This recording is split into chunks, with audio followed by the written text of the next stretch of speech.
2, 3.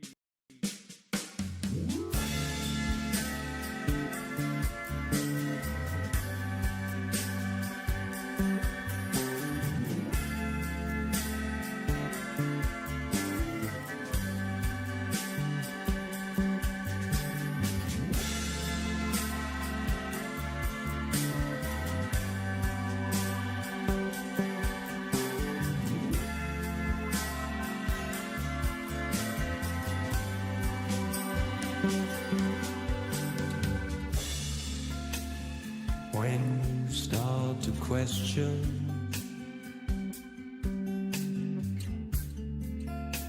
the whole thing, it unwinds.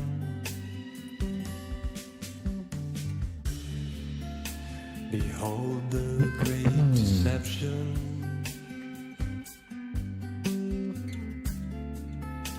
Traversing throughout time.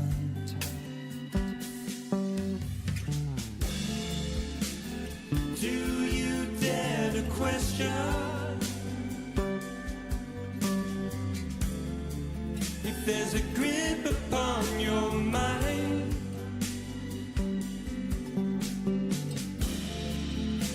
Cause at the mere suggestion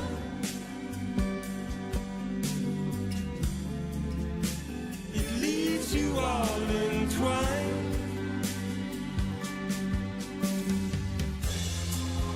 I've been searching round for curvature,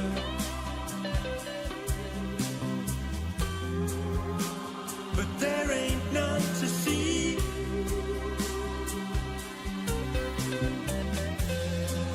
No matter where I let my head turn,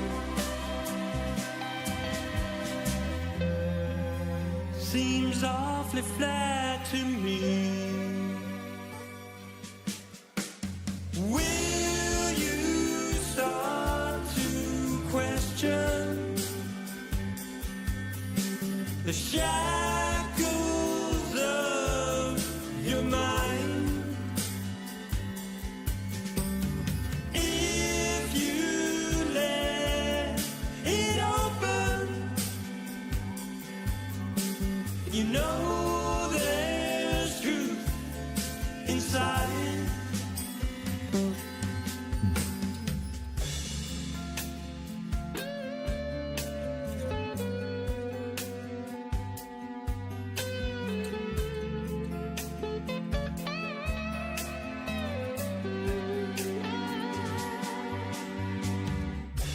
Have you been numbed and too complacent? Bred in circus to the end. It's time to claim your mental freedom. You know it's up to you, my friend.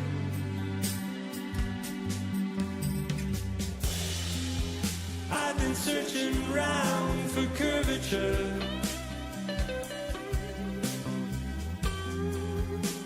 but there ain't none to see.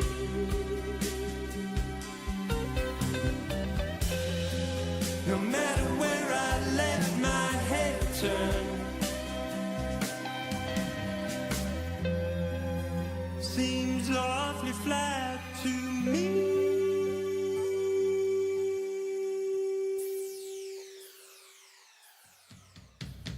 Will you start to question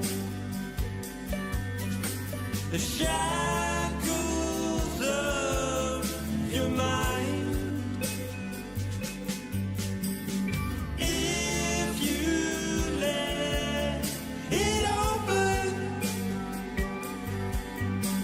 you know there's truth inside. Will you start to question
seeing here is a mirage. You typically would not be able to see this from the Lake Michigan shore. We talked about this last night. Conditions are right on the lake that we're actually seeing a mirage of the Chicago skyline. A mirage.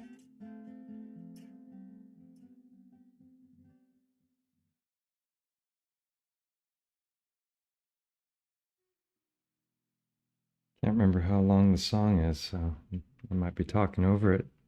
Can everyone hear me? What you're seeing here is a mirage.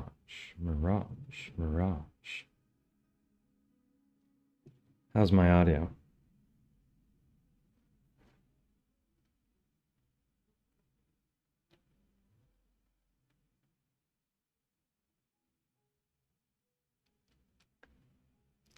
Can you hear me? Just let me know you've got audio. Good. Loud and clear. Wonderful. Welcome, everybody. Been a while. Nice to be back. I've got a hat which will protect you from the glare. Winter has arrived here, so I'm bundled up, and yeah, it's nice to be back doing a live stream. It's been quite a long time, and spent the day organizing myself, and have a lot to share and to talk about. Yeah, for those of you who are new, the photos you're seeing, most of them come from the work of Hangman 1128. He's done incredible work, showing all the different ways in which the great trees have manifested themselves in our realm, and all of the different forms that they can take. And it's just astonishing. I highly recommend his channel. Takes some hours to really get a grip on what he's showing, and the scale and the scope of it. But once you've spent the time, you'll know that it's not pareidolia. It's not point and claim and looking at something and saying, oh, it looks like that, so it must be that. It is that. We're talking about trees that were probably miles wide at the base and stretched up into the sky farther than we can imagine. And he's done such phenomenal work. So check that out, and you won't be disappointed. Yeah, some are talking about the song. That was a song that I did. It was a collaboration with Alex Michael like 7 years ago, before Conspiracy Music Guru existed, and I was singing and did the lyrics, and he did everything else, including fixing my voice. I don't really sound that good when I sing. He had to do a little auto-tune, or a lot. He was sweating blood finishing that one. And but it's appropriate for some of the things we're going to talk about, and I hope you're all daring to question.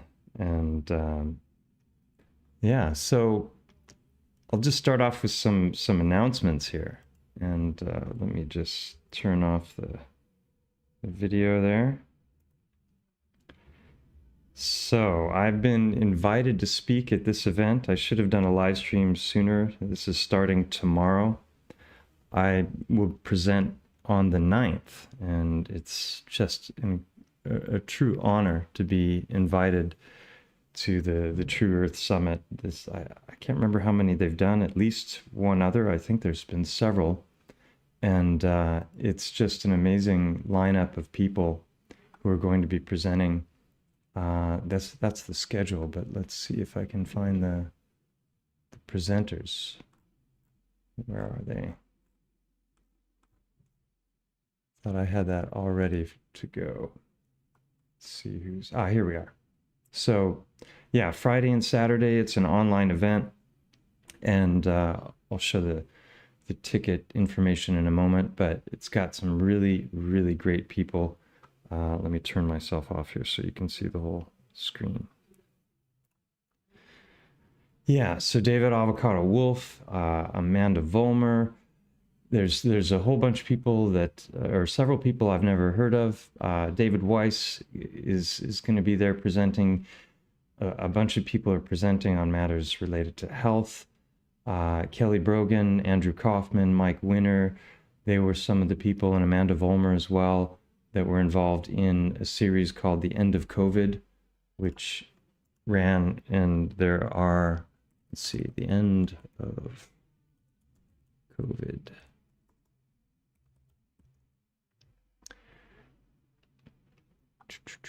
Oh, I should have had the link, because of course it's not going to come up with a Google search, is it? Or even a The End of COVID. Maybe I can get that later. Anyway, about 100 hours of material there on all sorts of matters pertaining to health and the deceptions that we all endured over the last few years and how to combat that with knowledge. So there's some really awesome people, Dr. Kaufman, Dr. Brogan, and then Jen Isabel. She's does lectures on the subject of water, which are absolutely amazing. Jay Tolan Media, we'll be talking about him in a moment.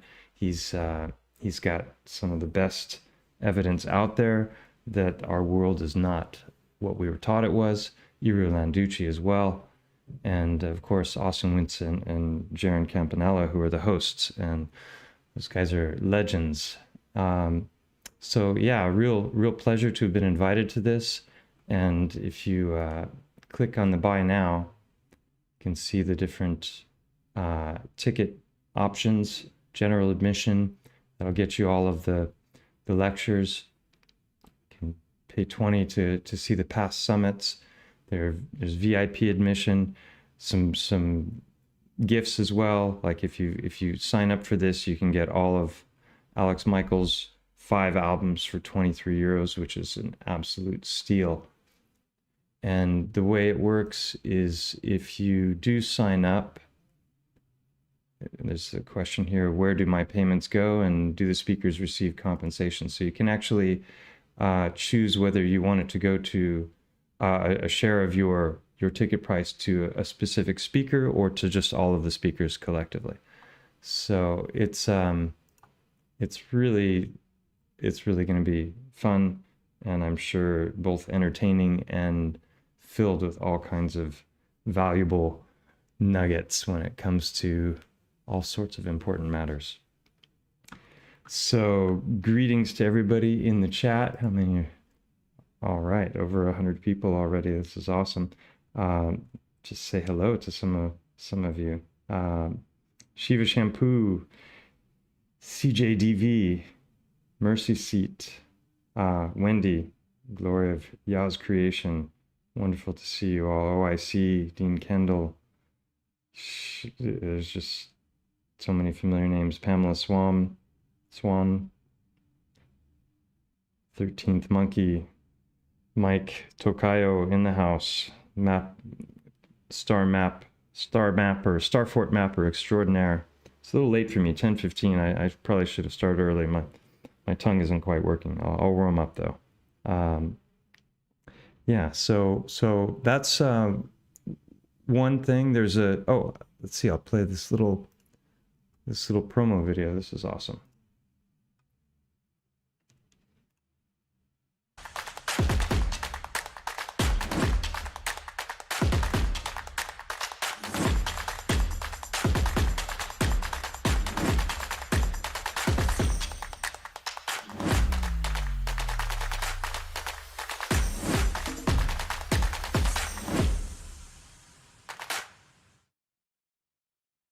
Cool.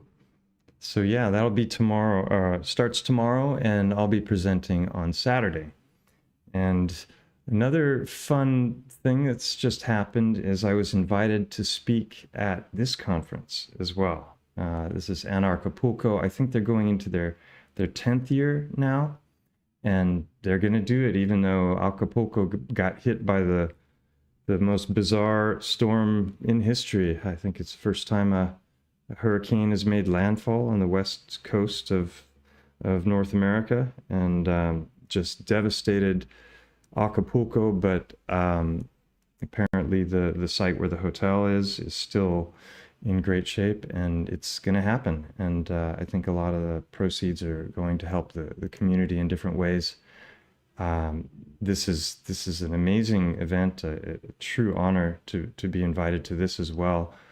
It's a 5-day conference, and you can check out the ticket prices here. The speakers are some of the same people you just saw that are at the True Earth Summit, but a whole lot more. Max Egan is going to be there. Jeff Berwick, he's the host. I think he started the whole thing.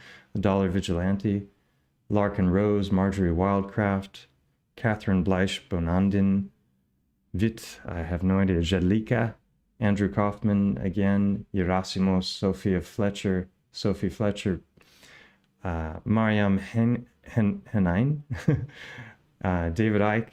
He's obviously a legend in the truther community. Charlie Robinson, Toniel Christensen, Greg Garrett, Sam Pilbeam. There's a ton of people I've never heard of, so I'm gonna have to look into their bios and see what they're all about.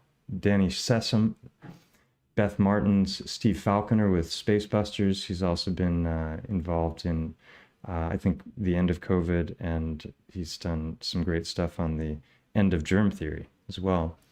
J.D. Garrett, Anna Maria Oliva, Adam and Josh Bigelson, Dr. Lydia Arturo de Leon, Alex Eck, yours truly, Matt Presti, Max Lowen, Topher Gardner. I have a interview with Topher on my channel not so long ago. Great guy, just a real wealth of information.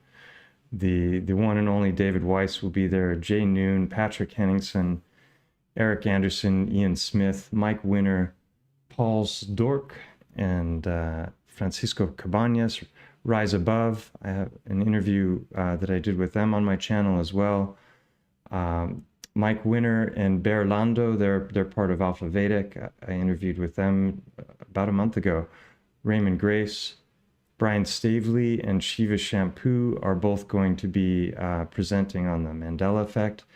Big shout out to Shiva Shampoo. He's in the chat. If it wasn't for him, I wouldn't be speaking at this event. And originally I was going to be a virtual speaker, but there was a spot that opened up, and so they've invited me to come all the way to Mexico. So I'm gonna do it. It's in I think it's 10th of February. When is the schedule here? Information, tickets. Oh, and the production team, this is no small affair. There are a lot of people involved in putting this thing on, and it looks to be in an amazing location. This is what the spot looks like. It's called the Secret Garden, and it just looks like a tropical paradise. To be honest, it's amazing. Love it. All this bamboo, these plants with gigantic leaves. It is going to be really fun to be there and to be speaking on some subjects that I hold near and dear. Yeah, so that is that's coming up, and there's I haven't done it yet, but there's an affiliate code that I'll be should have done that before. I forgot to do it today, but I can basically sign up. And so if you're interested in going to this event or doing the online, because they're streaming it as well. You've got virtual tickets. Either way, whether you go in person, you do virtual tickets. They have VIP passes as well. So I'm not sure what the VIP ticket gets you, but check it all out. It's on the anarchapulco.com page, and it's going to be a real hoot to participate in that. And I think I'm presenting day 2. Yeah. And it's also going to be David Weiss and Steve Falconer on that day. So it's going to be cool. Don't miss it. Come and hang out if you've got the means. It's definitely an event to be remembered. So let me just check my notes here. So going back to the True Earth Summit, which is coming up tomorrow, I just love the title of this, because I realized a long time ago that this term flat Earth was really divisive, and it also isn't necessarily an accurate description of where we live. I mean, everything measures flat, and when you look at things from far away, but it's just one of those things that triggers so many people that have never looked into the subject, and they don't realize there's a lot of stuff that we were fed that might not actually be true. So I think it's a great title. For a long time, I identified more as a globe skeptic. That I thought that was a good way to kind of get around the triggering aspects of the term flat Earth. But I think True Earth is even better, because none of the maps are accurate. Everyone's always asking for, where's your model? But to really have a true and accurate model of where we are, you'd have to get outside of it and see it from a vantage point where you knew what it was. And so we can look at things and find out what it isn't. And that was how I got on this whole subject in the first place. It was thanks to this guy here. Let's see here. Alex Michael. It's his fault. I'd already looked at this whole concept of the moon landings and what a joke those were, and didn't really trust NASA, but it never occurred to me that they might have been faking a whole lot more than just the moon landings in the 60s and early 70s. So Alex Michael, he got me thinking about things from another perspective, and that was it was really invaluable for becoming more open-minded about the place we live, and got me looking at stuff in a different way. For example, off the coast of where I live, I did a video on my channel called When Water Lays Flat. And it's about this subject. It's the only quote-unquote flat Earth video that I've done. And it's just 20 minutes. It's a live stream that I did from the top of a plateau up here where there's a lighthouse. And I was looking across the water at Ibiza. And on a clear winter's day, I was seeing all the way to this island, which is 90 kilometers away. And let me just show you some pictures I took here. So this is these backwards. There we go. It's a beautiful wintry day, over clouds above, and I was able to see from 90 kilometers away, I was able to see this island and identify these 2 points here, which are the highest points of the island, and the saddle between them. And Alex had got me looking at Earth shape, and I thought he was absolutely nuts when he brought up the subject, and I thought I was going to be able to debunk it very quickly. But the more I tried, the more trouble I got into. And so let me just find... So I started looking at the math and the distances, and I realized that at 90 kilometers, there should be 630 meters of the island that should be missing behind the curve of the Earth, and I should only be able to see water. Well, the interesting thing about this number is that the highest point on the mountain, the highest point on the island is, where is it? It's 475 meters. So at a distance of 900 of 90 kilometers and a viewing height of 134 meters, which is where I took those initial photographs, there were 200 meters of this island should have been missing. So this saddle right here, the high point of that saddle is 200 meters, and then these are the points that I was talking about. But I always thought, well, I'd like to be able to see it from down on the ground, because I was at 134 meters altitude. And about 2 weeks ago, I was out with Alex and Dave Manel and his family, and I actually was able to see it from the water, from right here in Denia. I had a viewing location that was only 3 meters high, and I was looking all the way across. Now, the first picture I took was over here, so this is actually five kilometers further away, and seeing all the way to this island. And that's pretty wild, because at that distance, let's see, what am I looking for here? Here we go. So when I first started looking at this, I decided, okay, I looked at the math, I saw the Earth curve calculations, and I realized that there was a lot of different ways to calculate it, but the easiest one is just distance squared times 8 inches. And if you have 10 miles, you've got 10 times 10, which is 100, and then you have 8 inches, so you have 800 inches. And you can see that here. Now I've gone to miles instead of kilometers.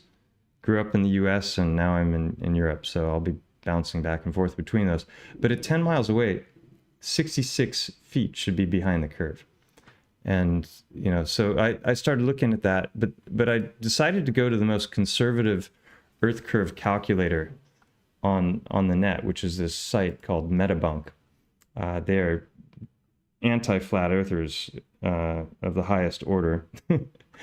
And they pad their numbers. I found out later that this refracted hidden was an arbitrary number in the calculation, that there is no such thing as standard refraction. And the guy, Mick West, who runs this site, actually admitted in a debate that he had basically come up with that variable that he locked into the equation.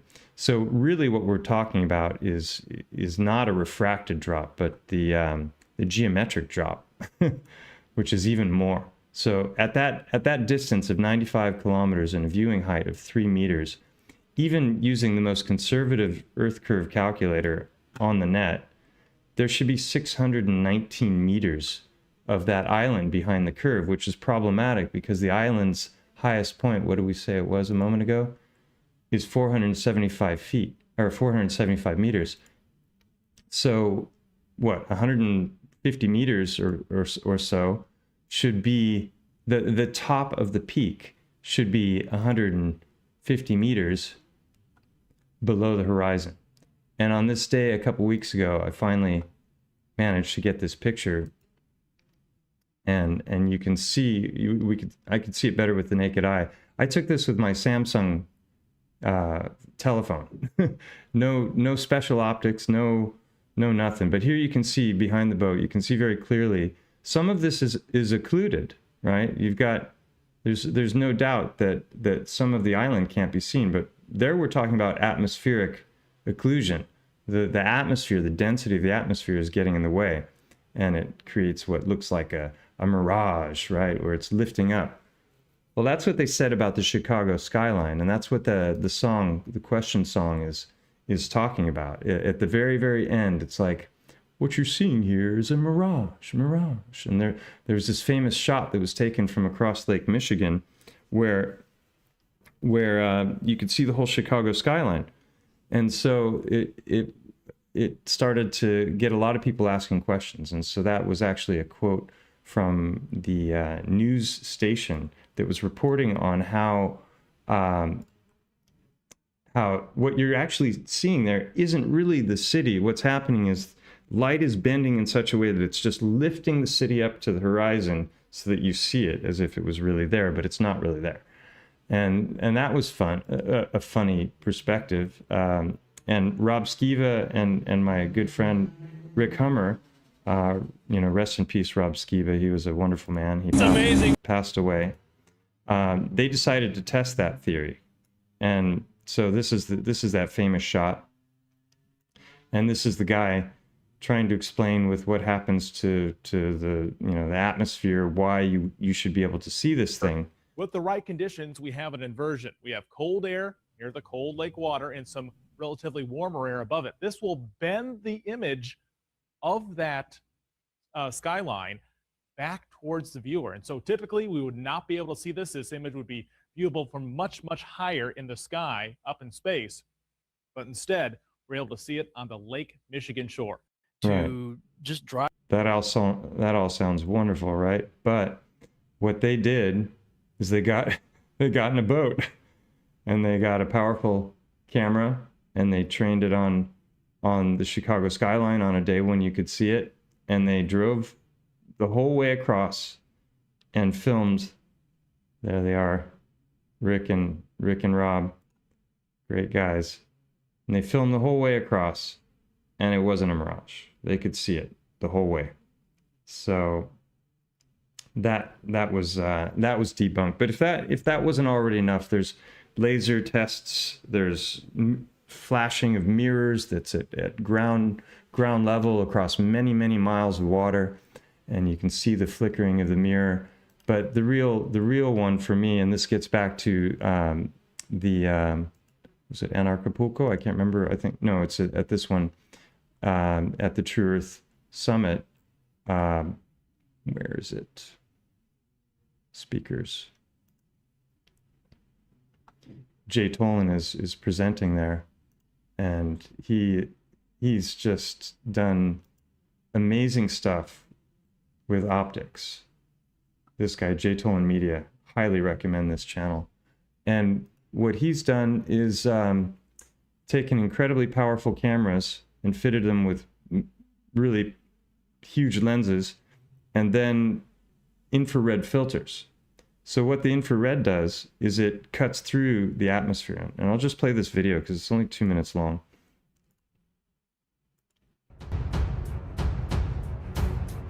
Turn off the sound because so this is what he's actually viewing in this video, and he's got his GPS showing exactly where he's located, and he's up here in Texas in a plane, and he's looking all the way across at this location.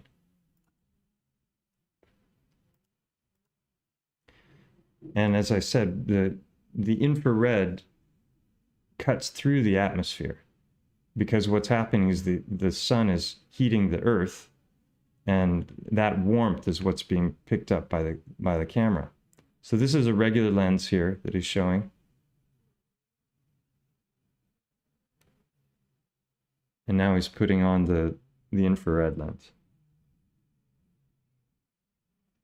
And this allows you to see much further with far more detail.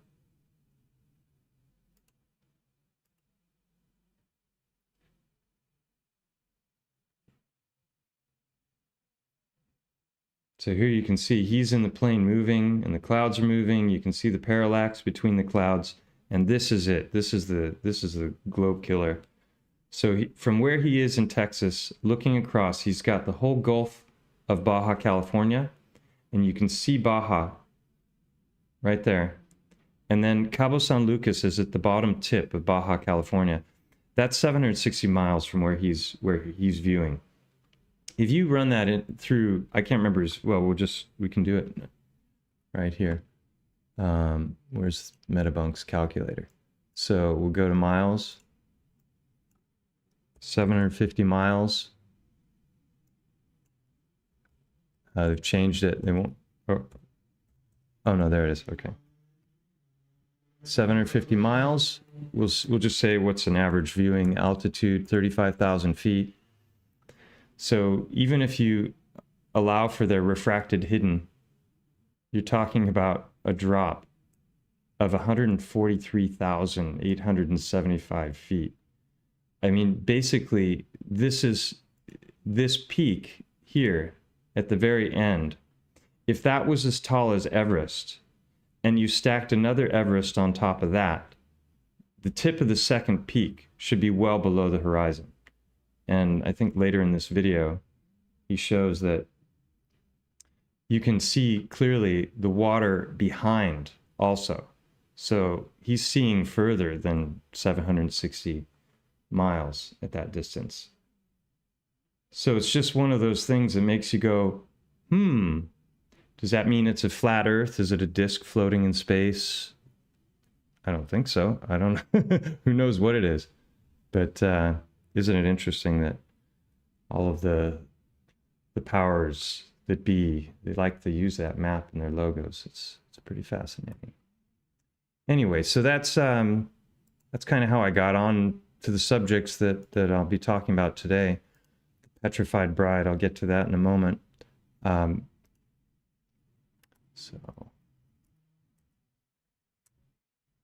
Oh, this was funny. So early on, when was this? This was 2017, so 6 years ago.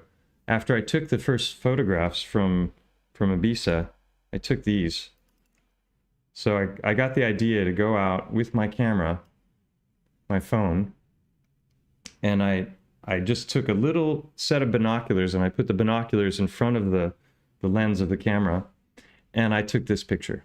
And knowing that this is 473 meters, one of these two, I can't remember which is the taller, and this is 200 meters. At that distance, that line, right, that point right there should be on the horizon. And so I realized I was not just seeing, more than Ibiza than I should. I was seeing all of Ibiza, all of it, which didn't make any sense. So I decided to go on to Metabunk. The topic here is, do Ibiza and Majorca prove a flat Earth? Because I'm pretty sure I got Majorca in one of those pictures as well. I'm not 100% certain, but Majorca is there, and that's 132 miles or kilometers. I can't remember. It's way longer. Here, wait, I can measure it right here. Yeah, so it's 130 miles. That should not, you should never be able to see any of Majorca at that distance. So I just started asking them questions, and it became pretty obvious that they weren't going to be open to the idea, and they had all kinds of information that had to do with bending of atmosphere and refraction and all those things that I've already talked about. But I thought it was interesting that after several back and forths, which were very civil, and you can go here. I'll post this in the chat.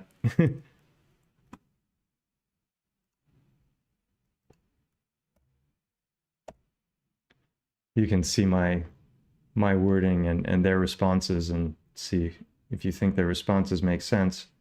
But I was showing where I took it from, and what should be possible, and how is this possible on a ball that's 24,901 miles in circumference. It doesn't make any sense that you would have this flat spot in the water for 90 kilometers. Then you'd have to have twice the curve after that to make up for the flat spot. And so they had their answers, and then later they went back and said no. They demonstrate the curve of the globe. So I wonder if they've addressed Jay Tolan's footage. It would be interesting to see. Anyway, so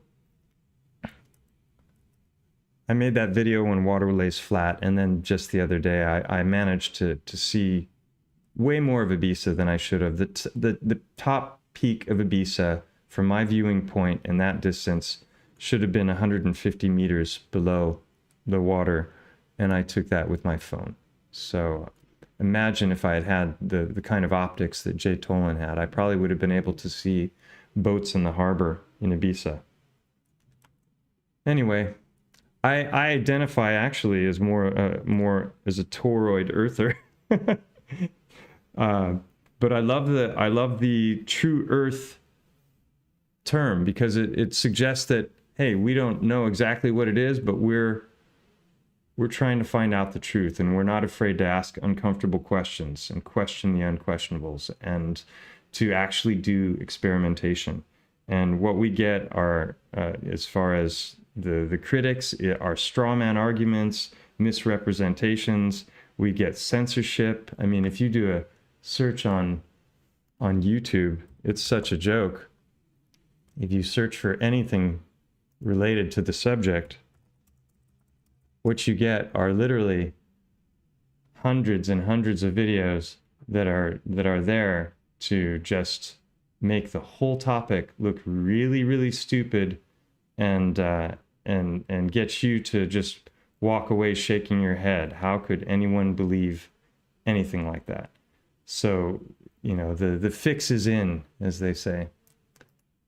Anyway, I just thought I'd share that because I am going to be speaking on Saturday at a conference that is directly related to these topics. So, but the topic I'll be speaking on is related to biogeology, which is a term I appropriated for basically looking at geology from a different perspective, that maybe the mainstream narratives about geology that we've been told are not entirely accurate, and rocks might not be exactly what we were taught they were.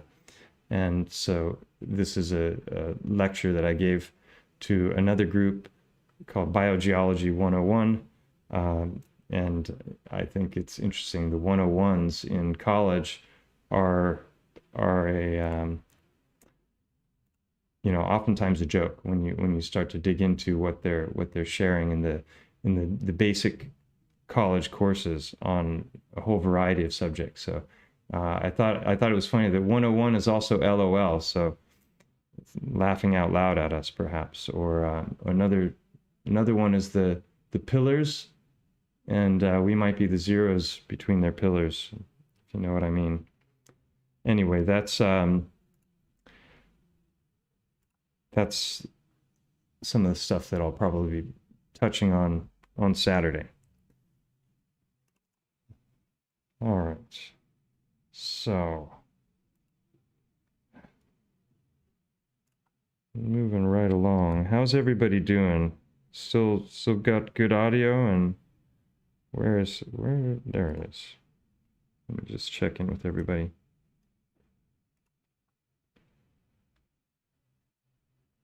Yeah, 13th Monkey thinks we're inside of an enormous skull.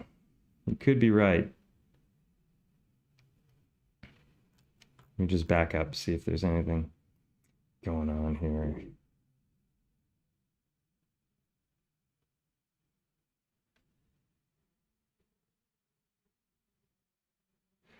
Yeah, so this the subject tonight, the Petrified Bride, I'll get to in a moment, but I'll start by just talking a little bit about Girolamo Sagato. I've talked about him in a number of videos.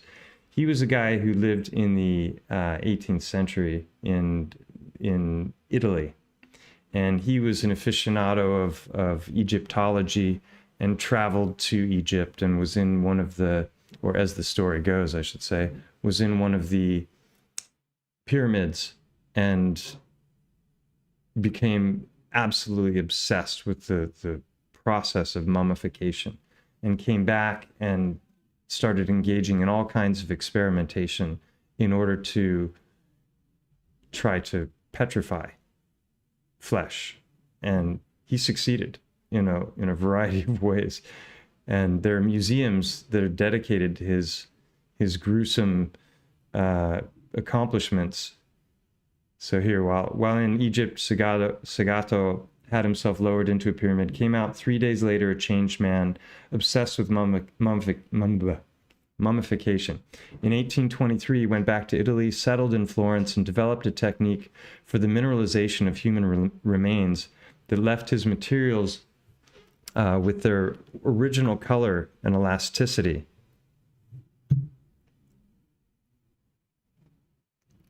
He displayed his smaller successes in a kind of traveling salesman's sample case, a bunch of different samples, and he became known as the petrifier, il petrificatore.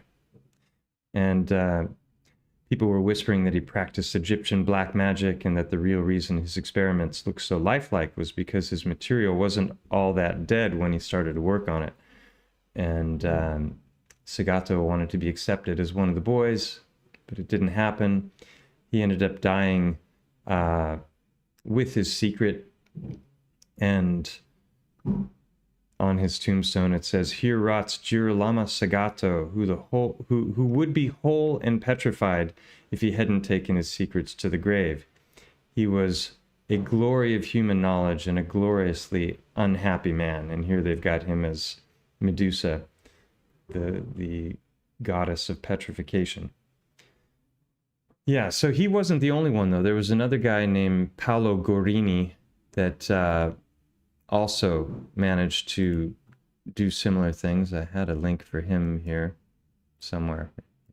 Show up. But these are some of his accomplishments. And this ties in, obviously, to the work that I've been doing on petrified organs and biogeology, and the idea that a lot of the things that we see in geology are biological in origin. And so he was also petrifying organs as well. So that's somebody who knew how to do it, and the remains of them doing it are still in museums. And I had a link on Paolo Gorini, but I can't find that now. So there's a chat group called the Biogeology chat group on Telegram. I have a channel on Telegram. Stellium 7 is the channel, and then this is the chat group. I'll post a link to it, but I've got to find the channel because there are two different tabs. Where is it? Oh, here's the Telegram channel.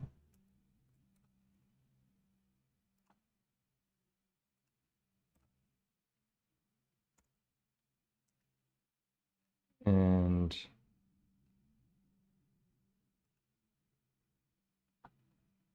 I have to find the other one too.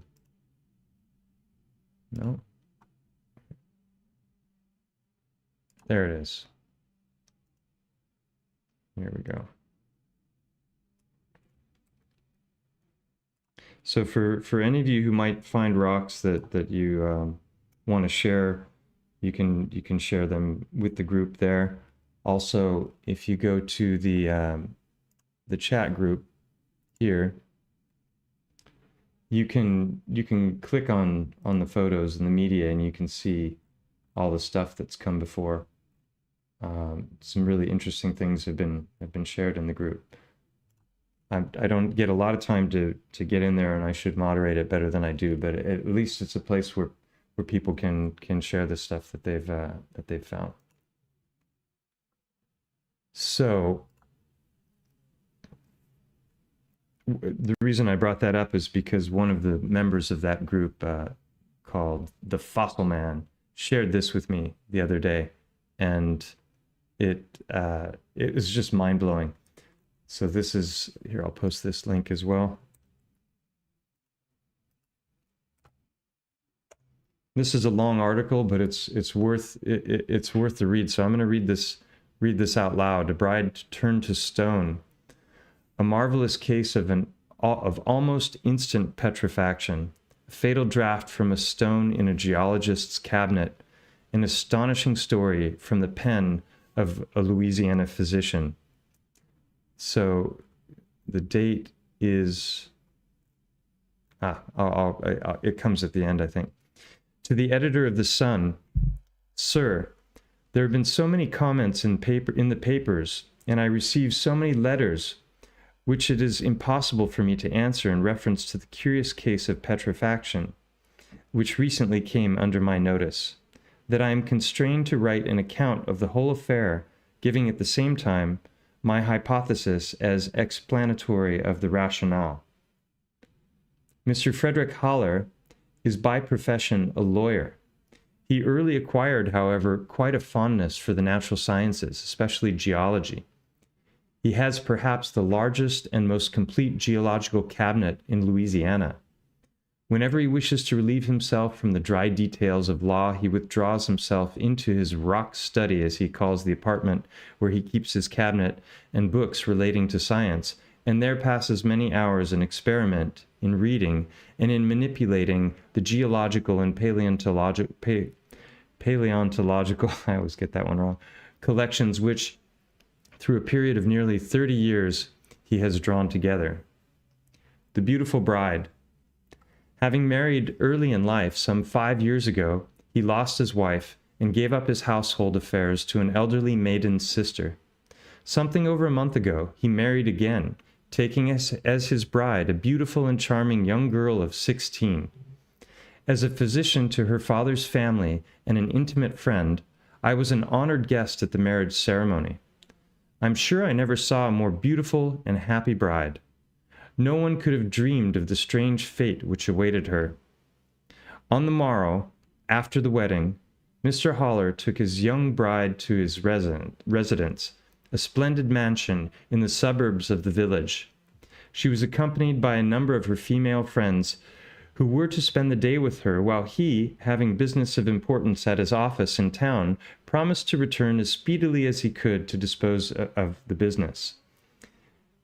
The bride, being installed in her new home, cared to take little notice of the household matters for this day of matrimonial life, preferring to amuse herself with the friends who had come over with her, knowing that the domestic affairs were in good hands. In the geologist's cabinet. At about 1 o'clock, she and some 3 or 4 of her most intimate friends went into Mr. Haller's rock study, already mentioned, to look over the cabinet of curiosities, where they amused themselves in frivolous gaiety, such as young and thoughtless girls would indulge in, harmless and innocent to all appearance. Among the curiosities which Mr. Haller had gathered were several round boulders brought from Arkansas. These boulders, on being broken, present in the central space a crystalline formation, and are not usually much larger than the double fists.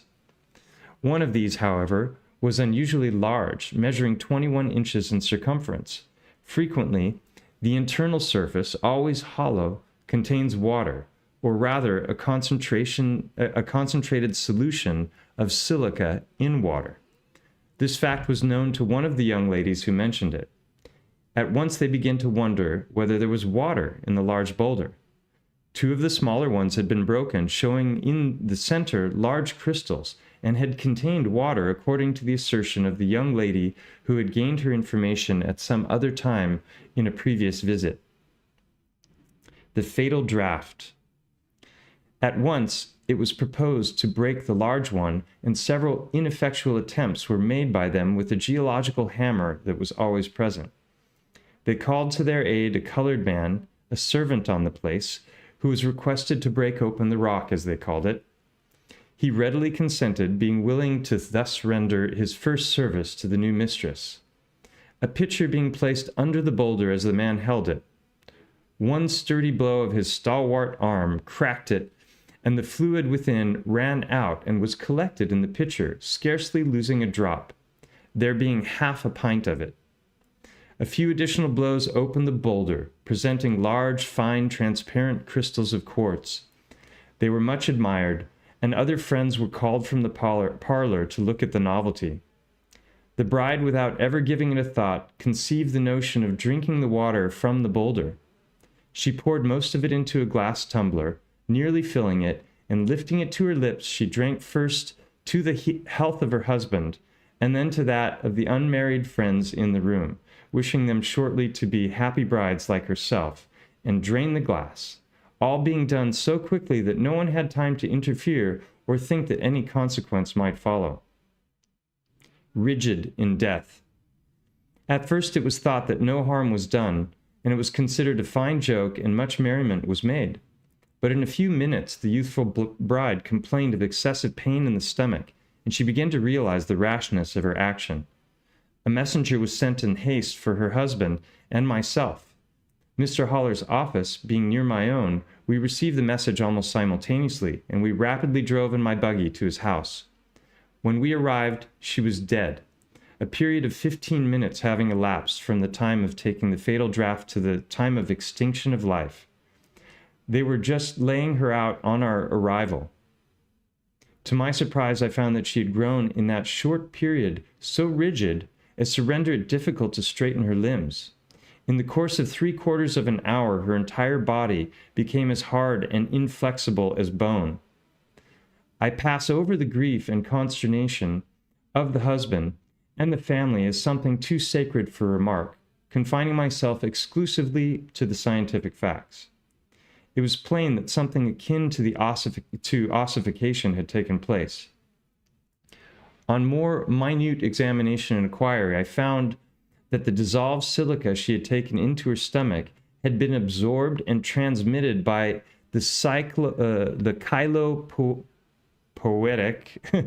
apparatus of blood vessels throughout the system, and that her whole body was a petrification. A petrification? The case being so singular and so sudden that the husband and bride's family consented to a partial post-mortem examination, other medical men coming to my assistance. We found it impossible to cut through any portion with our scalpels. Dr. Ferguson broke his scalpel in the first attempt. We were only able to break through the chest with a hatchet, finding extreme difficulty in entering the thoracic cavity, the contents all being solidified. The heart we found was firm and as solid as stone, resembling a piece of cornelian as to both color and consistency. Cornelian. That's a cornelian berry. So it looked just like it did in life.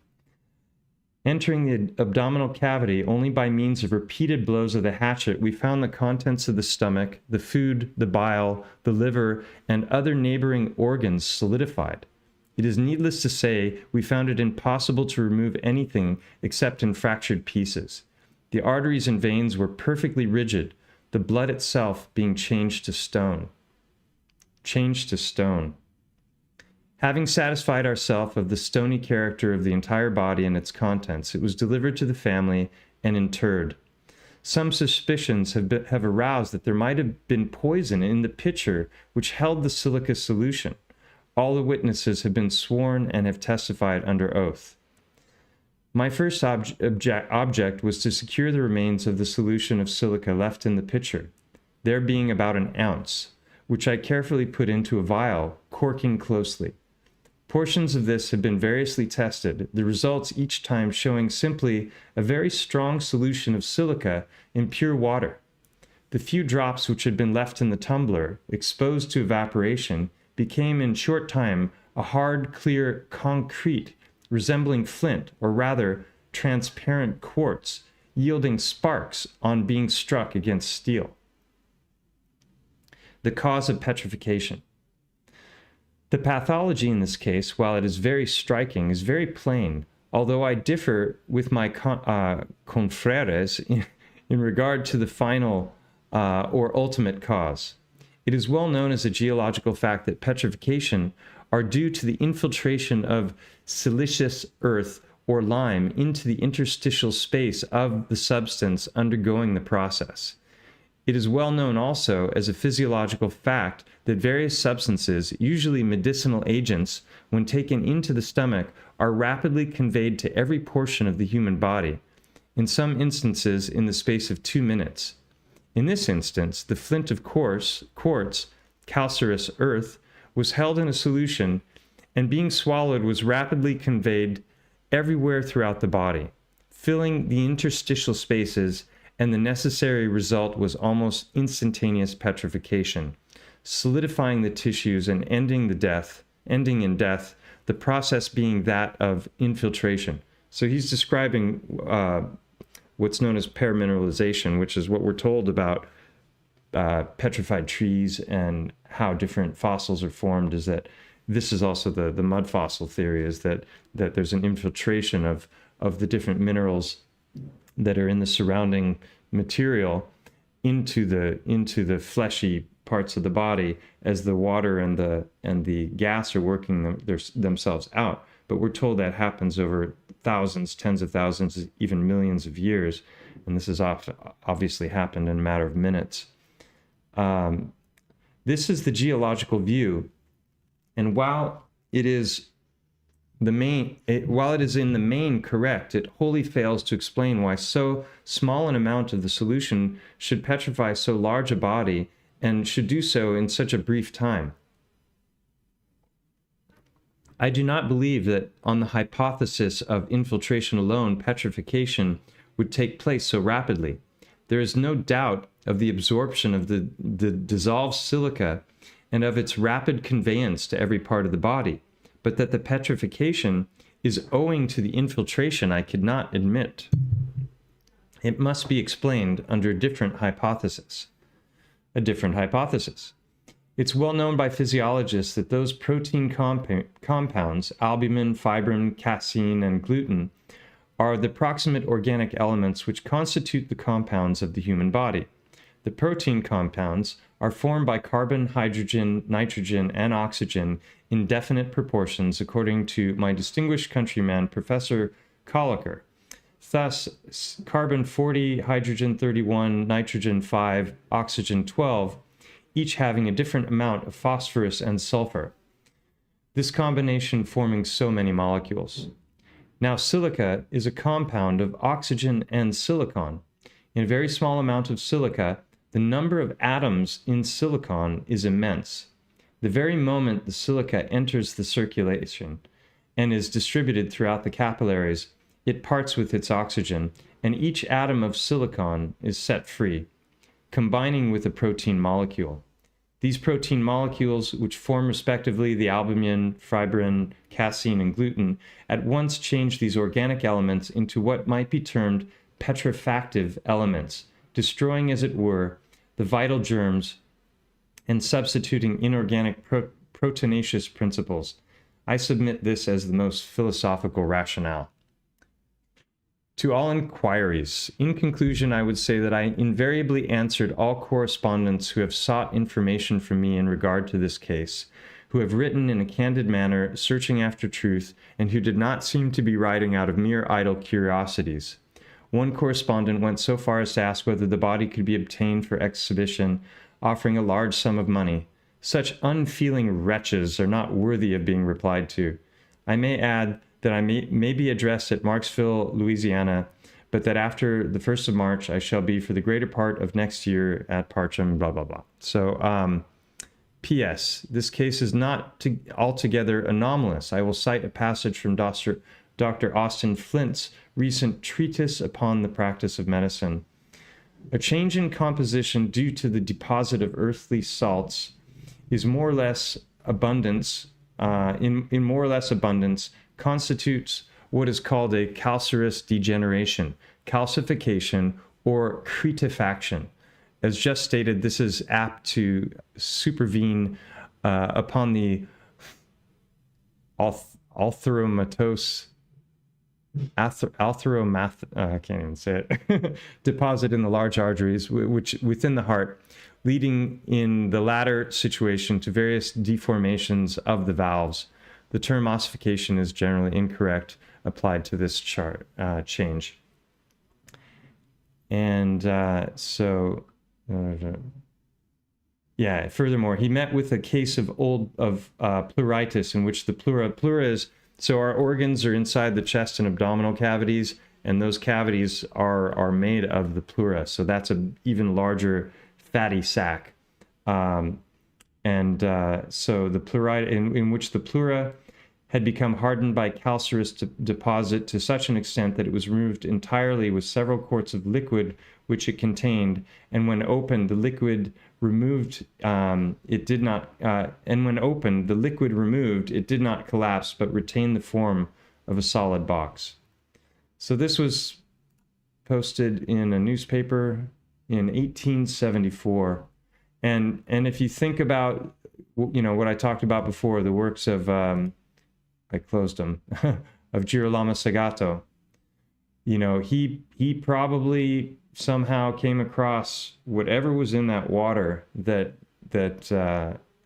created this transformation, or I would say transmutation, because it appears, especially happening in so short a period of time, that whatever constituted the body was obviously changed into other elements. So that strikes me as far more of a transmutation of elements than a paramineralization. So this is on a site called Tartaria Britannica. Yeah, so that is the Petrified Bride. How about that for a story, huh? I'm gonna go through some other articles that are pretty fascinating as well. But let me just check in with you guys. How's everybody doing? Still can hear me well, I hope.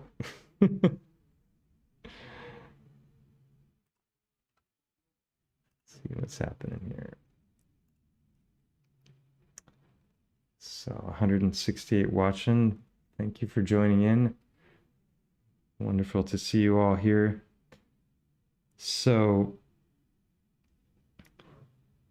yeah, it's just one of so many different things that I've come across. Like I'll just show this folder here.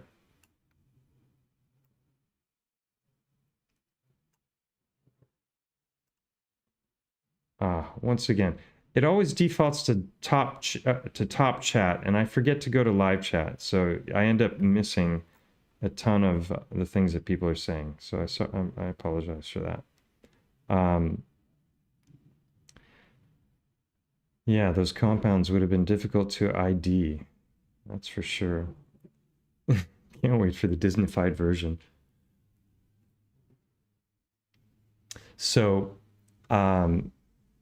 this is another interesting one. To petrify human bodies doesn't have a date, but Dr. Thomas Holmes has made a great embalming discovery. That is, he thinks he has. A revolution in the art of preservation which threatens to throw several thousand sculptors out of a job. Every man his own preserver. True theory of the marble heart. No more burials at sea. Dr. Thomas Holmes of South 9th Street and Marcy Avenue has made a discovery. He claims that human bodies can be petrified and that statues in the future may be made without the labor of the sculptor. Wrinkles, he says, are the greatest obstacle to overcome by science. In connection with his discovery, Dr. Holmes calls the new petrifying scheme the antiseptic gas process of embalming. He's been at work on it for several years and claims that he will give a practical demonstration of its application and show several tests at Bellevue Hospital within 2 weeks. A forearm that was treated with the antiseptic gas, so he's doing this with a gas, by Dr. Holmes 2 years ago, stands on the mantel in his study under a glass bell. It would be taken at the first glance for a marble arm. It is the color of pure white marble. The fingers are twisted, and the fleshy part of the arm is furrowed with deep wrinkles. Although deformed in appearance, there is nothing about it to suggest that it was ever a piece of real flesh.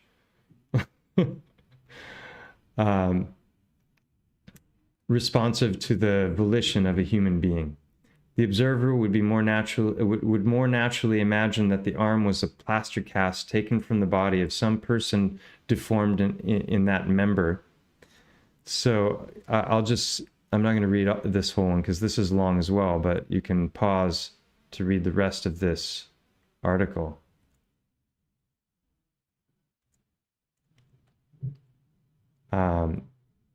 Yeah. it father. Yeah, he's regarded as the father of embalming in the United States.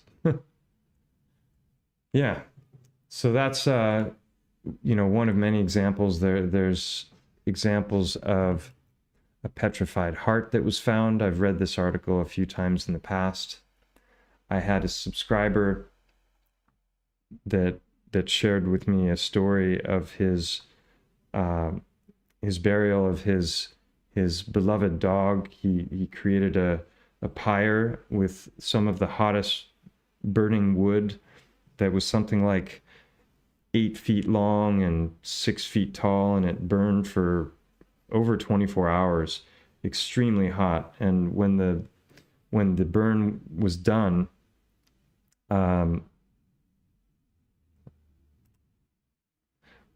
it was basically the heart was all that remained. It was all the ash from the wood, and then the ash from the body was distinguishable from the wood ash. And then he poured some water on it to make sure that the embers were out, so that it didn't, there was no risk of fire. And when he did that, the ashes exposed the heart, which had hardened and was the only thing that hadn't burned. So that ties into my whole boiled egg theory with regards to the petrified organs and the heart stones that I've made numerous videos about. Let me pull up some images here. So, I have a little video prepared already. Let's just pull that up. It's hard to keep track of all these links. Here we go. So this is the phenomenon that I started reporting on, because these stones are not addressed in mainstream geology. This heart-shaped stone phenomenon. They talk about polycalcitic conglomerate cobbles, but these stones are very specific, and the cobbles that they describe are said to just be lumps of clay that have been compressed in layers of sediment, and then they're on their way to being metamorphic rock. And these are exhibiting reoccurring, very, very specific patterns. And I went out yesterday for the first time in ages. I've already got so many of these things. They're, taking up space. If there's ever a zombie apocalypse, I'm basically gonna have to throw rocks at them, so I'm not the best of preppers. Anyway, this is a new one. You know the routine, right? And you can see the lines there. But this is also a new one. Got this yesterday out at sunset for a little less than an hour. Got about a half a dozen of them. But this one, look at this. These are twin flames here. This one is new. Sulcus line, indentation, tapered. Another sulcus line. Same exact rock. Even down to the sulcus lines. And then look at this little one I found too. It's a beauty. Indentation at the top for the blood vessels. And this is a big one. When it's wet, it just looks almost bloody. Same with this. Missing a chunk. And on the inside, darker red. So, yeah, every once in a while I got to go out and get a little inspiration for this stuff. But it's very repeatable, predictable, and bizarre. I went out yesterday for the first time in ages. Yeah, so someone commented after I put that video up on the channel, and they commented on the one that was split open there, and they were like, "Oh, I was hoping you would show that one." And let's see here, trees. There we go. Hey. All right. So this is the one that's oh wait. What are you seeing? Yeah, you're seeing. I hope you're seeing me. Okay. So I have a video called Slicing Heartstones, and I took a bunch of them and went to my friend Alex with and we had a grinder, and he sliced through them, and then so this has got that telltale shape. It's got indentations at the top where the aorta and the vena cava would have been, if this is indeed a heart, as I theorize. I'm not saying that it is, but I believe it is. So this side I didn't polish. I polished this side so that I could see, and you can see there's this quartz line going through, and here you can see it even better. And that's one of the things that I theorize in, my theories about biogeology, is that things that are fat, like arteries, blood vessels, disc, fascia, even blood plasma, all of that petrifies to quartz.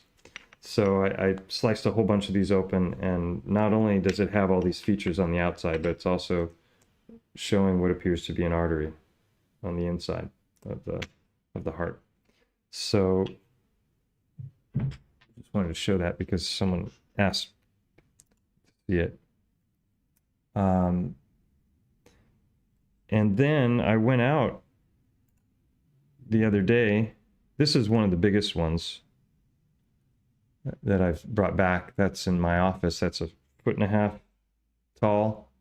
And this is looking from the side, and you can see it tapers in. And this is on the back. And there are also these lines, these curved lines that are known as sulcus lines. And that's where the folds of the heart come together. And I went out for the first time in quite a while, a couple weeks ago, and I posted these in the geology chat, but I'll just breeze through them.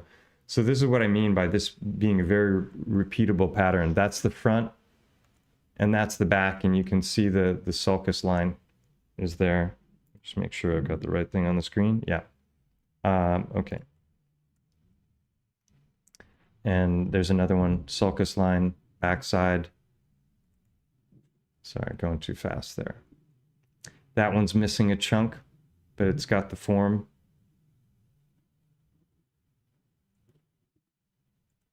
Some of these are nondescript. I took photographs of them, but I didn't bother to bring them back. Isn't that amazing? I saw that when I was out. I had to take a picture of that little guy. So they pop out of the sediment, and then they end up in the river bottoms and get pounded around and smoothed out, and that's why they take on this shape. That's the official explanation, but it doesn't explain the creases in just the right place to match heart anatomy. It doesn't explain the indentations or openings at the top, always, not at the bottom. Some of them have, at the bottom, they've got a twist to them, which is because the heart has spiral fibers. So when it contracts, it actually contracts like this. And so a lot of the stones that I have here in my collection, if you look at them from the bottom, it's got that twist. It almost looks like an airplane propeller. So all of these I found in about an hour.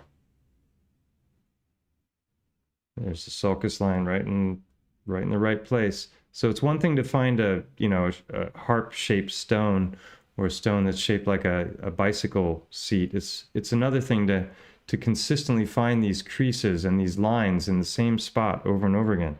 That doesn't make sense if it was a clay lump. There's an example of the twisting that I was talking about. So all of these, I'm except for the biogeology chat group, all of these I'm showing for the first time, and I've got many videos showing these. Sometimes they're kind of naughty looking, and Sometimes they're just really beautiful, but they have this same shape over and over again. Another sulcus line.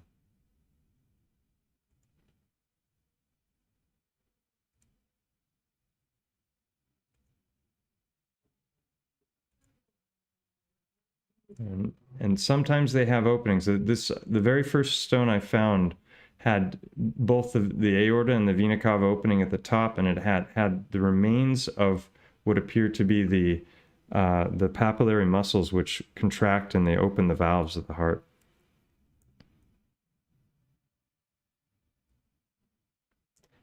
This is a fleshy one sent to. These were sent to me or by email or put in the chat group.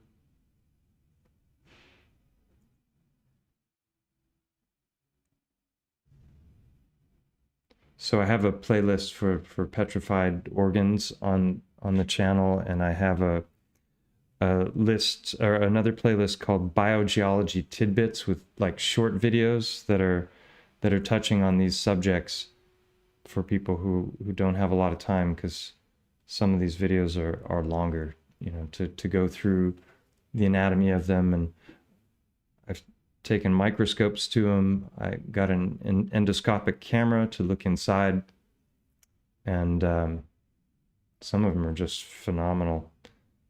This part of the world that I'm in, the rocks are typically very, very white, but I don't know if it has to do with multiple resets, and each time, you know, the rock gets hit, it gets more and more bleached of its color. But here I find them, you know, pink ones, and yeah, so there's so many different examples in the historical record. This is a petrified beehive. Even the bees were petrified. I've got some pictures of petrified acorns. People have sent me, I've had 3 different emails from people talking about petrified acorns that have happened very, very quickly. There's one place where there's a tree that is at the top of a hill, and there's something going on there that caused these acorns fall, and then within less than a year they've turned to stone. I have no idea why that would happen. Another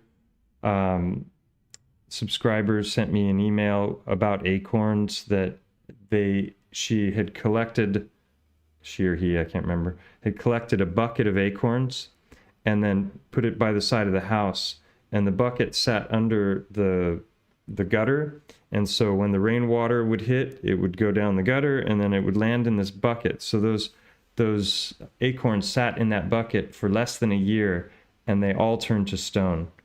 I've had people, one woman talked about a potato that was in a drawer in the kitchen that turned to stone. Why? I have no idea. I'll show the acorn pictures in a moment. And then I've talked about this a bunch with regards to the trees, that when the trees petrify, it's way more interesting than we were taught about petrified trees. 100 years ago, they were mining petrified trees for large amounts of silver and gold. Here we've got, what was that? So basically $1,000 worth of gold to the ton from petrified wood that was being taken out. I don't think the trees were growing gold. I think that when the tree was petrified, and I think it happened very, very quickly, instantaneously perhaps, that there was a transmutation of elements, and that gave rise to silver and gold and copper.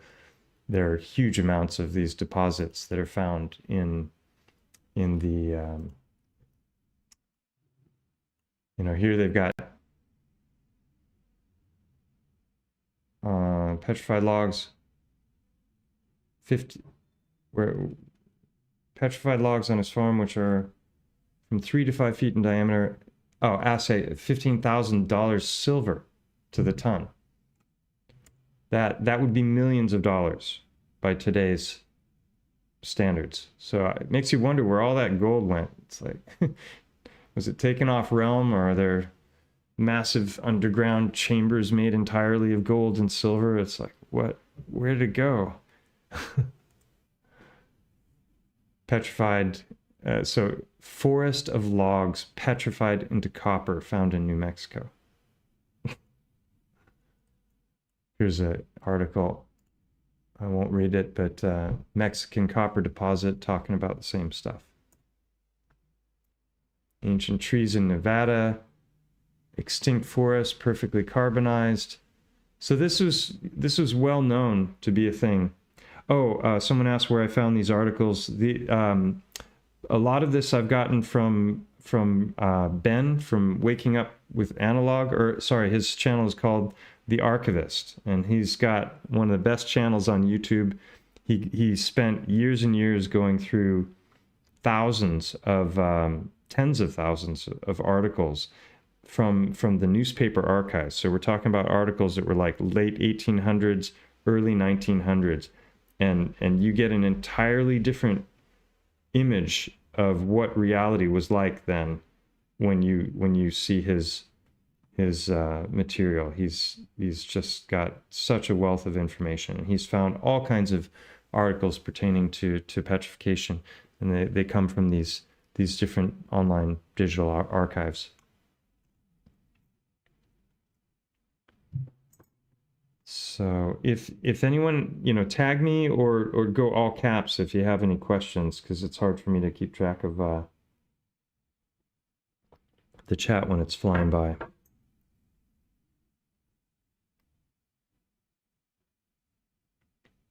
Have you ever soaked one of the heart stones in muriatic acid to remove any calcite or the outer layer? No, derp.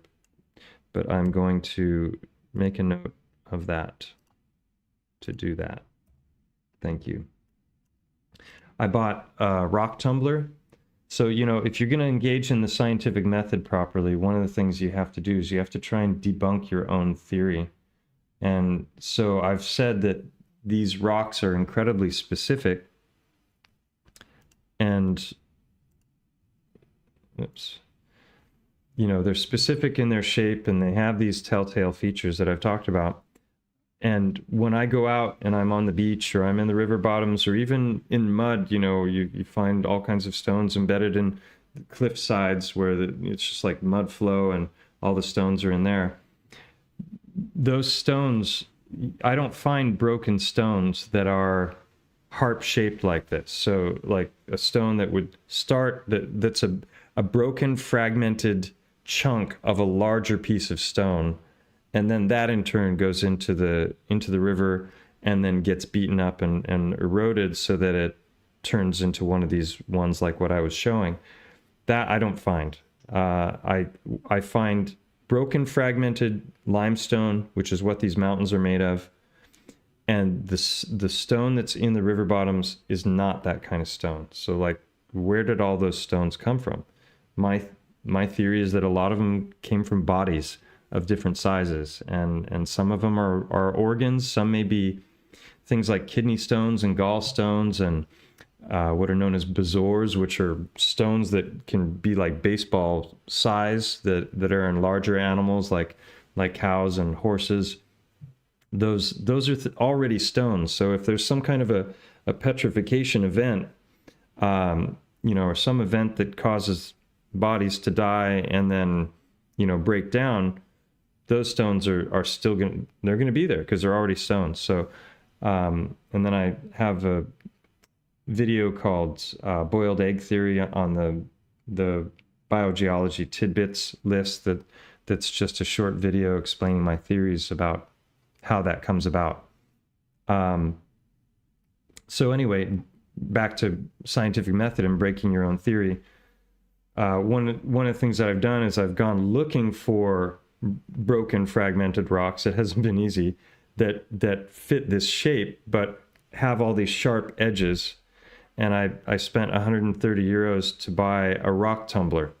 And basically what I'm going to do is I'm going to tumble those stones just to see what they look like. I couldn't find any broken, fragmented ones that had sulcus lines or indentations at the top. All I found were harp-shaped stones. So it's going to be interesting to see what they look like after I tumble them. It takes like 12 days or something to, you have different coarseness of, I'm not going to necessarily polish them to a shine, but I can get an idea pretty quick. So I'll be doing that hopefully over the next couple weeks. And yeah, it'll be interesting to see what it yields, because I haven't found any in-between stones. I haven't found harp-shaped fragmented stones that are formally jagged and on their way to being these smooth ones that I've been showing. So it'll be an interesting test. Let's see. Back to the chat here.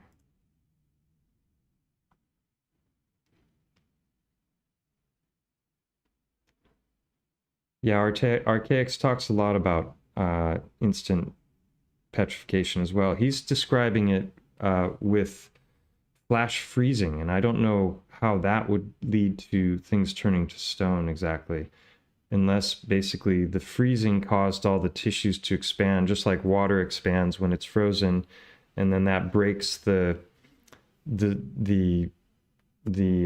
tissue up in a way that allows for a greater infiltration of the minerals that are in whatever is surrounding the body. So I suppose that could work. He did a live stream last week, and he was showing a zillion different examples of amazing fossils of creatures that are completely fossilized in the process of eating another creature, or in the process of giving birth to a creature, or on its way to going somewhere, and it's fossilized in a position of movement, and different plants that they've got the, if they're underwater plants and they've got that waving quality to them, they're literally fossilized with that kind of a wave and motion. I mean, it's just unbelievable, all of these anomalous fossils that just don't make sense when you hear about the mainstream basic laws governing petrogenesis, the origin of stone. So that was definitely an interesting video. I can't remember the name of it. Don't sulk too much about the sulcus lines. Okay, I won't. Shiva, the wordsmith. I haven't done the rock tumbler experiments yet, so I will do them. I've gathered the stones. I need to buy one of those extension cords for extra plugs, so I can have it in a place where I don't have to hear the thing all the time. It's going to be making noise for 2 weeks. Oh, thank you, Wendy, for posting the playlist links. I appreciate that.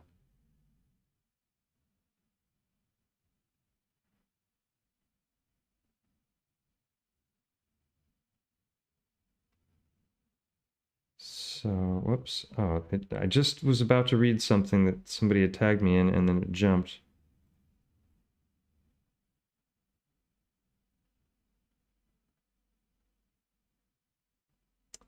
All right, so let's see. What else was I going to show you guys tonight?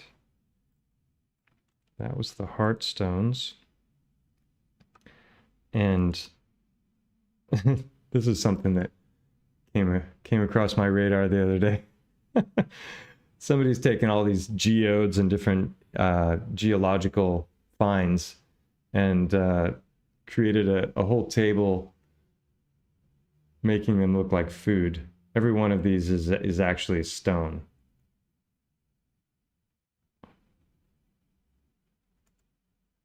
Some of this stuff really looks like meat when you cut into it. Key lime pie, burger, cheese, fries. Looks like McDonald's food. Have you seen those experiments where people like buy a Big Mac and fries and just let it sit for years and years, and it doesn't change at all, and the bugs won't touch it? Bugs are smarter than humans.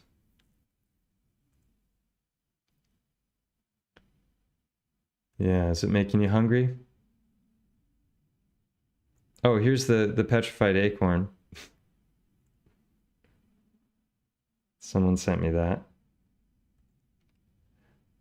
And then I theorize that a lot of the geodes and the agates and the different things that we're finding throughout nature. Oh man, I've been showing all kinds of stuff and I'm on full. Sorry. Hold on. I'm talking about stuff you're not seeing, right? You didn't see any of that, right? That I just showed. Hold on. Let me go back to the food. I'll breeze through these quick just so you can see them.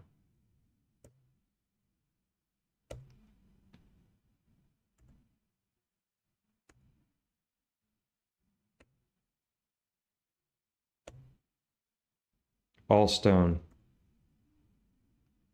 Makes you wonder if any of them really were flesh when they start off. These are the acorns. And so I started to say that I've theorized that a lot of the different things that we see, you know, these are different kinds of mushrooms. And when you find agate, there's a lot of agate that looks just like mushroom. And how about this stuff? This totally looks like the stomach lining of some gigantic creature, maybe whale or something, petrified. This is all stone. Really fascinating. I'm not sure if those are man-made in some way or if they're just true geological finds.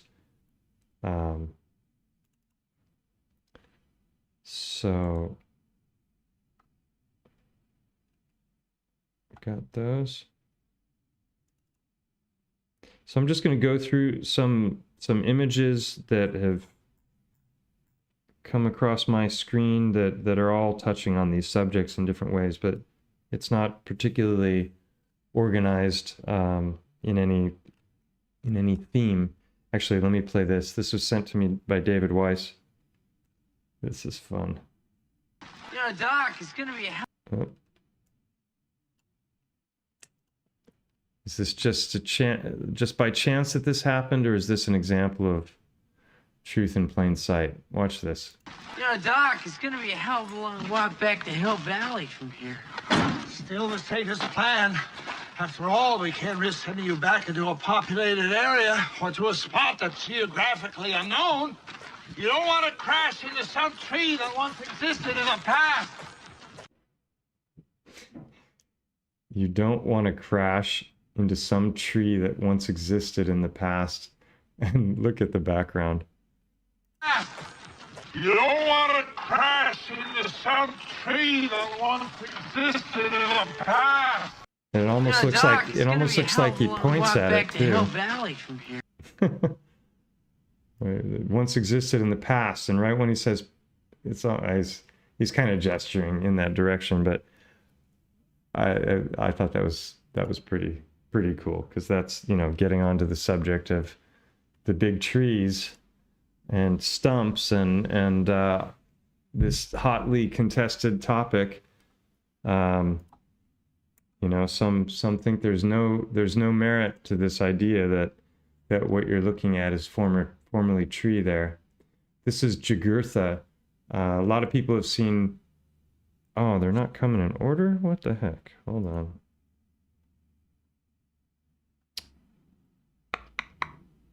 Oh, well. Oh, okay. It comes later.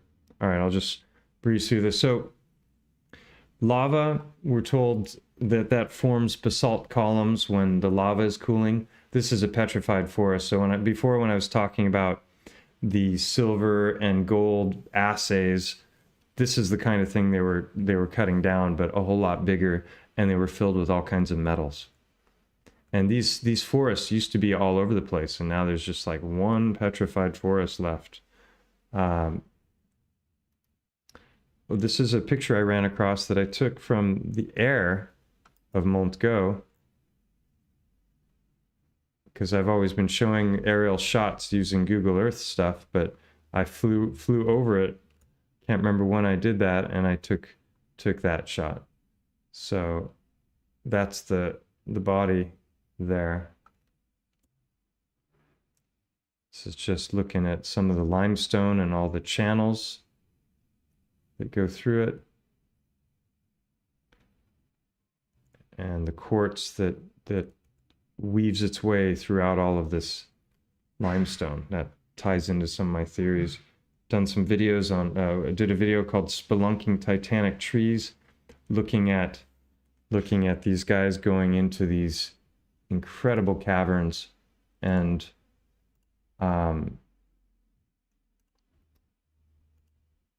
close some of this stuff here. Let's see.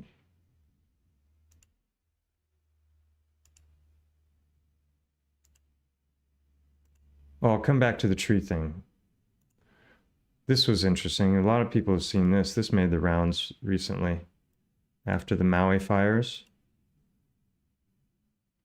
He just got back from Maui. He was in Maui for 2 weeks. Yes, indeed. Right. And he's got something really special for us to see in Maui. I know a lot of things are happening over in Israel and in the other world, but we're not forgetting Lahaina and we're not forgetting Maui because we are standing for the people, and he's got some amazing information. So what do you want to share with us about visiting Maui for the last 2 weeks? Well, I noticed that there's some like videos going around the internet of some interesting bodies, notably like the cat that's like left standing up, and then the dog that's in the street, and also like the people laying on the road too, one of them with the special kind of like hairstyle, and I don't really know if we're going to get many bodies to be able to analyze what's going on, but I was able to get something from ground zero. Because he was in ground zero for how long? 2 weeks. And this right here is a toad that is petrified or mummified in mid-leap.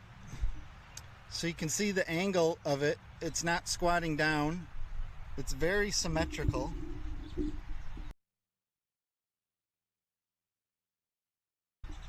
In every way that it is, and you can see those legs just jumping. So whatever it is that happened in a split second. So this was from Maui ground zero. Yep. Watch when he shows the bottom, where there was melted aluminum 20 feet away. So this frog should have turned to ash. It even has some ashes on the bottom. It's kind of gray. look at the detail on the bottom. And it got a little bit Because on the edge of... Looking at it from the top, you could say, oh, you know, that could have been faked or something, but the bottom really, to me, that's exhibiting anatomy there that's very detailed. And the thing is literally petrified mid-jump. There's a lot of weird stuff that happened in Maui. I don't know how many of you have looked into that, but as he said there, it was found, what was it, a car that was... Where'd it go? Ground zero. Yep, I sifted it from the ashes where there was melted aluminum 20 feet away. So this frog should have turned to ash. It even has some ashes on the bottom. It's kind of gray. And it got a little bit on the edge of some heat, but it didn't contort it or anything. It's just perfectly symmetrical. Petrified, and it seems mostly hollow, but the skin is totally solid and intact.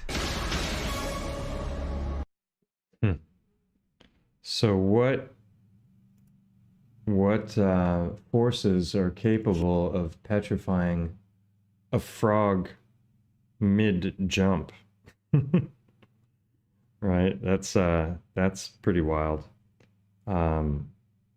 So, you know, a lot of people are suspicious and you know, we're looking at some kind of technology that is capable of just absolutely melting cars, melting the glass, melting the manifolds, melting the engines. Wood doesn't burn that hot. So, you know, trouble in both paradises. Anyway,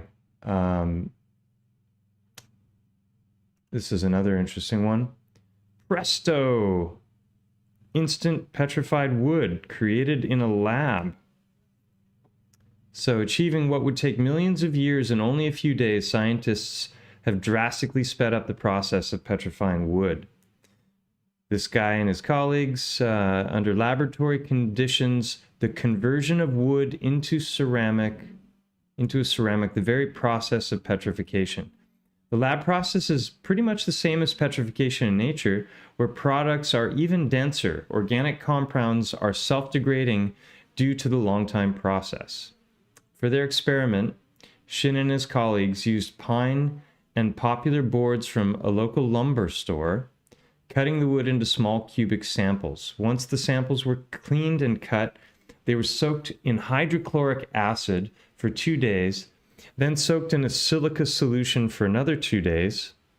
After the wood had been air dried, the pieces were placed in a furnace with argon gas and steadily heated to 1400 degrees Celsius, where the samples baked for 2 hours. So getting back to, what was that technique that was being used? There was a gas that was being used for the mummification. So maybe, you know, we've got heat, we got gas. There's somebody who's tech savvy and has, you know, my office is in an apartment. I don't have a lab that I can work in, but somebody needs to get on this stuff and start petrifying things and make some videos. So let's see. Yeah, so they baked the samples for 2 hours. Finally, the samples were cooled to room temperature in an atmosphere of argon. The finished product was silicon carbide, a ceramic version of the wood, which was petrified as if it had been trapped in sediment for millions of years. The material replicates exactly the wood architecture. This type of petrification, called silification, is one of the best known and is the one that is responsible for wood appearing to have turned to stone. In silification, silicification, the decay process first needs to be inhibited. This usually happens when wood is covered by sediment, volcanic ash, or lava flow. For example, solutions of silica that are found in groundwater infiltrate the wood and its individual plant cells.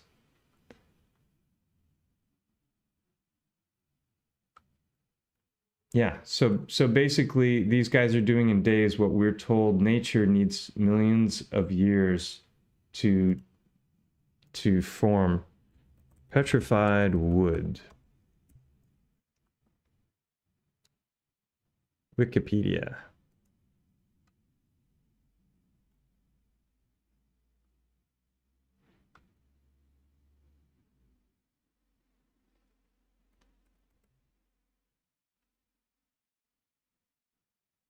They're not giving any time periods, but I've seen stuff where they're like, this petrified wood is 200 million years old, you know, and here some guys did it in a couple of days. And where would you get these kind of temperatures in nature? Volcanoes. Where would argon gas come from? I'm sure volcanoes can probably eject that as well. So there's a lot of different, you know, I mean, that's without even considering things like plasma, which also can petrify, as I've shown in past videos. There's a video that I've shared of a guy that's taking a couple different powders and blending them, mixing them together, and puts them in a crucible inside of a microwave with a lid on it. And in 10 seconds, he's converting these powders to ruby, which is the second hardness on the hardness scale. You know, here they're talking about earthquake is made in gold veins. Our earthquakes make gold veins in an instant. This is mainstream geology, but they're talking about how an earthquake hits and there's these fault lines doing stuff, and then they talk about a rapid depressurization that sees the normal high pressure conditions deep within the earth drop to pressures close to those that we experience at the surface. Okay, here they're talking about 11 kilometers, so that's not so deep. But, you know, the deepest hole ever dug was only, what is it? How many? It was 12 kilometers, 8 miles. or actually now it's the second deepest. I read that earlier. They beat it. They beat the original record by, what was the Kola borehole before? 40,000 feet. Yeah. So these guys in Qatar decided they wanted to dig a deeper hole, and they dug. They only got what is that? 60 feet deeper. Why bother? You're not going to go deeper. Maybe they couldn't go deeper. Maybe there's something down there that's like melting their drill bits or something. Anyway, they always know how long something, took, and they can tell us what's happening at the center of the earth, even though the deepest hole they ever dug was 8 miles deep. And this was sent to me by Derp, who was in the chat earlier. Shout out to Derp. He's shared lots of great stuff with me. Hey, Annette. Nice to see you. From a few things found online as well. Oh, there's Derp. Turns out we used to create artificial stone, too. There are patents for it out there. Yeah. And there are recipes for geopolymers. Long before there was Paul Cook talking about it. Geopolymer, there was the Geopolymer Institute. But if you go to Observation Deck, he had a 2-part video.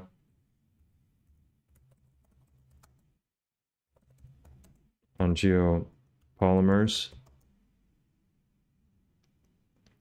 This one here, and if you look for it, you'll find the other one on the Observation Deck channel. And he's showing old books that are 100 years or more old that are actually showing recipes of how they're doing it, what the ingredients are. Turns out natron is one of the really important ingredients in geopolymers. So they can make any. This is old knowledge that now, it's like we know concrete. But they were making granite and marble and all of this stuff a long, long time ago. You just needed the right recipe.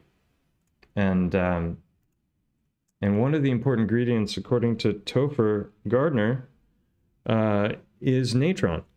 And that's interesting because if you go to Lake Natron, talked about this in videos as well, it's this extremely caustic water that's high mineral content.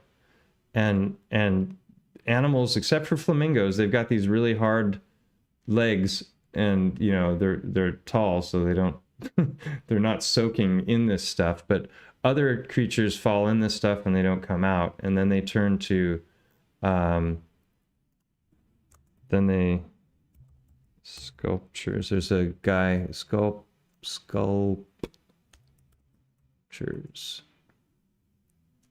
There's a guy who's gone, and while it's still somewhat fresh, they can be repositioned. So he's taken these creatures when they're still somewhat malleable, and put them in these different positions in order to photograph them. But I mean, talk about creepy.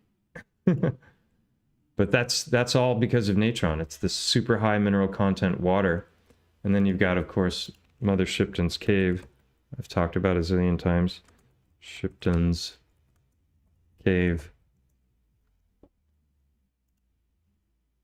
And similar things are happening here. People bring their stuff, they hang it from these cords, and within a matter of months, they're hardened. And I don't know if they're hardened through and through, how long that would take, but there's definitely an encasement happening, and then it probably would eventually engulf the whole thing.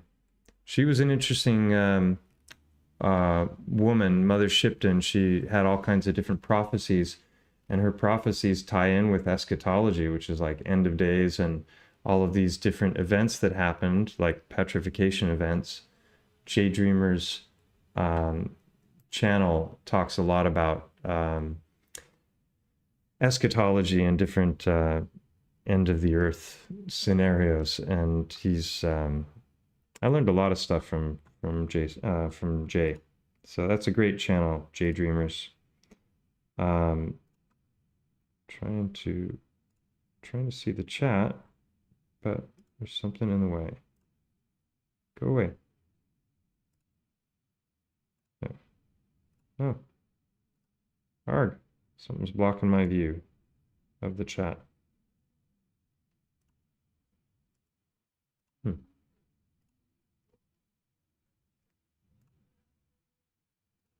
There we go. Now I can see it. Yeah, so observation deck. Those are really, really good videos on the geopolymers. Can recommend those warmly.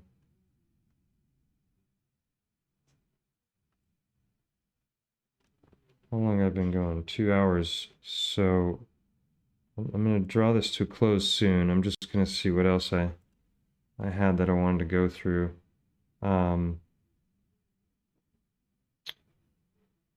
Oh, I just wanted to say a big thank you. There have been some PayPal donations that I very much appreciate. So I don't have the names of the people in my head, but I do appreciate that. Thank you for helping out. Helps to offset costs, like things like tumblers and stuff.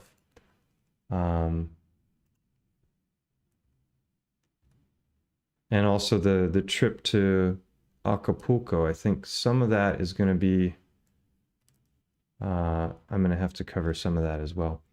So yeah, if this was sent to me by Derp. These are amazing. This is something I didn't know about. This is called banded iron formations, and really beautiful stuff. And isn't it interesting, you know, the sedimentary layer, they've got, like, how do they explain this? Like, the earth just does one thing for a while, and then it does another thing, and then it's like, it's almost like tree rings or something, like it grew seasonally or something, right? Which is obviously what I think it is, that this is not something that's happening through some sedimentary layering, which, you know, which is what we're told. That I actually have a website here that's trying to explain it, and I don't think their explanation makes sense at all, but that's just me. You can decide for yourself. But this, you know, looks a whole lot more like tree rings, potentially flesh, you know, when it comes to the fibers of muscle, for example. But I think it's far more likely that it's tree. And just look, I mean, if you think about sedimentary layering, how the heck does this happen? How do you get a layer that's all undulating and curved, and then you get another layer that's undulating and curved like this, and it just goes back and forth between these colors? That happens seasonally with trees. Some of these are truly fantastic.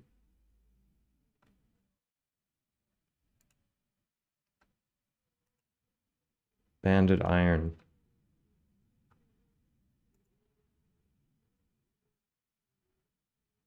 And look at the micro layering here. Come on. I mean, give me a break.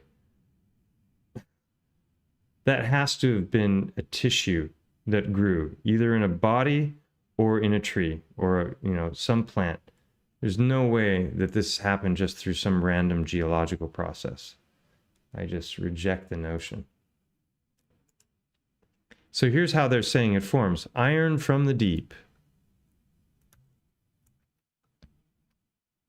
Iron from Earth's interior enters the ocean through hydrothermal vents, which are essentially hot springs on the ocean floor.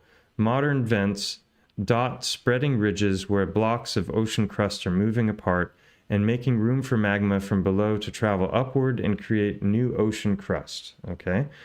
Continental crust on land also contains iron. That's your red in the banding. Water and weather break the crust down. Okay, so it's dissolved, and rivers carry dissolved iron particles into the ocean. Okay, so then the ocean has the iron particles. Now, oxygen could have entered the scene as it was produced in large enough quantities by cyanobacteria, microbes that perform photosynthesis. So now they're invoking microbes and bacteria as part of the process. The ocean of early Earth contained much more dissolved iron than today's ocean. One way iron leaves water is if it reacts with dissolved oxygen. The reaction forms a type of iron that precipitates out of water, falling as iron oxide particles onto the ocean floor.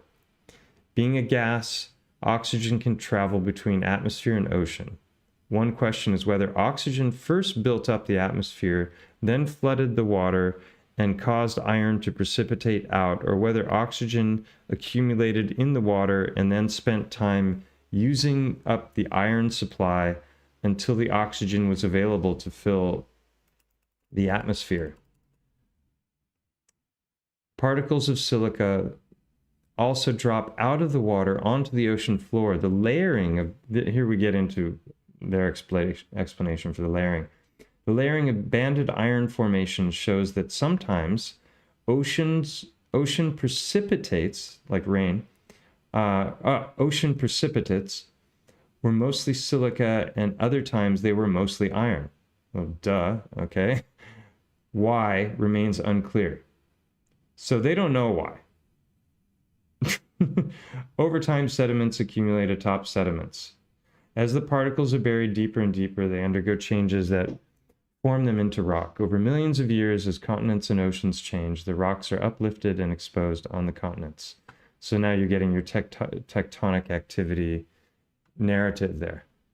You know, so that's their explanation for how that happened. And to me, it didn't seem very comprehensive or even plausible. This guy is saying the banding was thought to represent some sort of seasonal changes.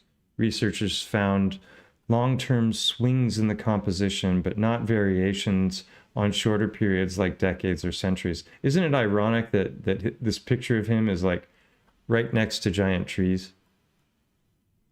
And here they're postulating that iron might be a biological element. Do you think?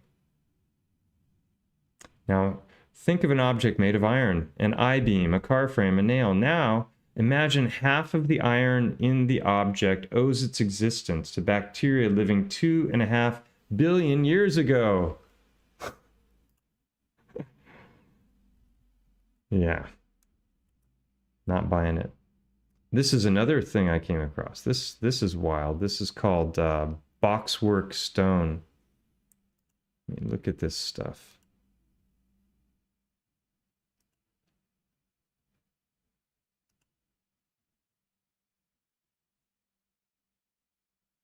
Does that look like something that happened randomly?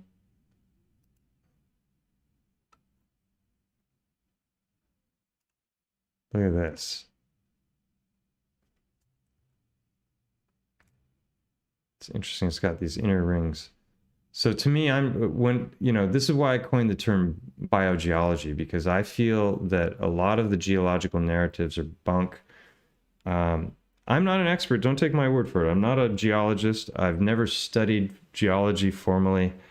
Wasn't even interested in rocks until, I liked them. I collected them because I thought they were beautiful, but I could care less about all of these processes. And it wasn't until 7 years ago when I woke up to the idea that, or 8 years ago, that major aspects of what we were taught about our realm are BS, that I started to look at the stones around me with new eyes. And that was what led to the discoveries that I've shown on my channel. And I could be wrong about them all, so don't take my word for it. But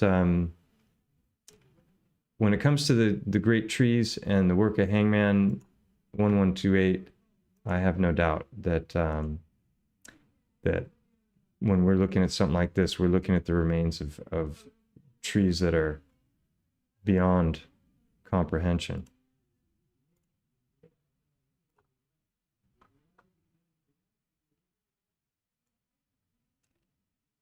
Take a look at this. HD quality, there we go.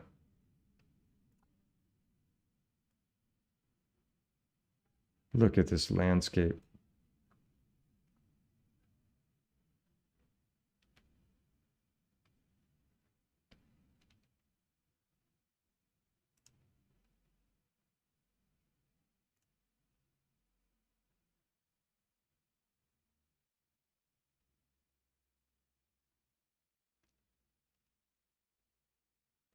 Looks like tree to me.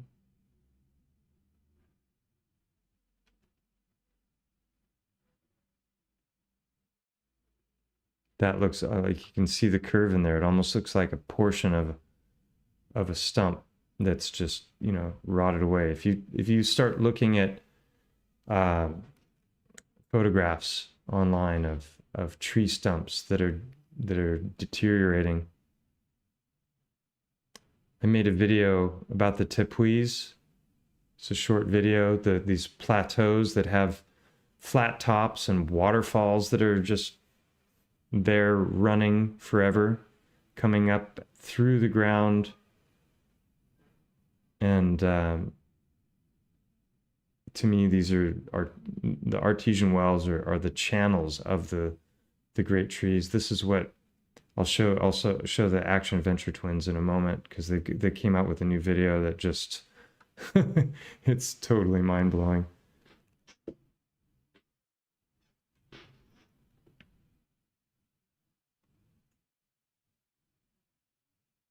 Phenomenal, huh? Look at that. That's so tree. Come on. But hey, maybe it's just point and claim. I'm pointing at it and saying it's a tree, but there's actually no evidence for it whatsoever, according to some. You know, getting back to just loving rocks and looking at them now. This is some random channel that I came across, or someone sent me a link to, and he just goes out into this river bottom. This is Yellowstone. So Yellowstone is big tree country also, right? Colorado, the Rockies, Yellowstone. And just look at the detail of that stone. And here.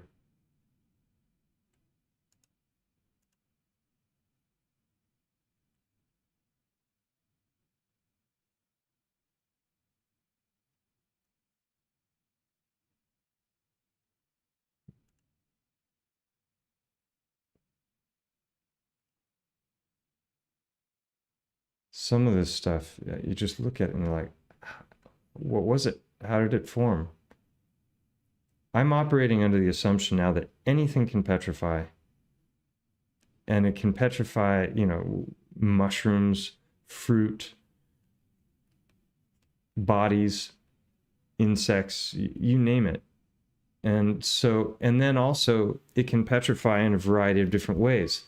Through electricity, through volcanic activity, through mud, through high silica content waters, through transmutation of, you know, of some sort. And so each one of those different ways is going to give rise to a different outcome. So you might find that a particular mushroom looks one way if it's been petrified, but looks completely different if it's been petrified another way. This is where it's really valuable to go through the work of Hangman 1128, because he shows so many different examples in how they manifest. And he does it on site with HD photography. I think one of his latest videos, it was 4K. It was really amazing. Look at this piece. People send me pictures of this stuff and they're like, well, what was this? And I have no clue. And it really bugs me when people start pointing at these things and they just know 100% for certain what it is. You know, I think we need to have a little humility and be open to a lot of possibilities. But I, like the Heartstones, I've made all those videos because there's a lot of specificity there and a lot of things that I can correlate to other things. looking at something like this, I mean, it looks beautiful. Did it come from a tree? I don't know. I have no idea. I've got a video called Quartz is Sap, looking at the trees from the perspective of all the different ways in which sap can manifest and petrify. Now, we're taught that amber is petrified sap. I don't even think amber is petrified. It's a 2.5 on the hardness scale, as opposed to quartz, which is 7 and even a little bit harder. So I think amber is a hardened, maybe an oxidized state of sap, but when sap petrifies, that it becomes quartz of varying types. Anyway, I just want to show some of these because there's just like, he's just in a river bottom in Yellowstone, and all of these different kinds of completely different things are there. It's not like a whole bunch of the same kind of stone. It's just a cornucopia of geological findings or biogeological findings.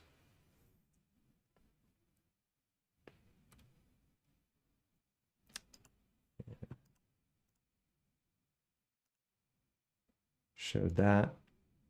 These guys are amazing. They've got balls of steel.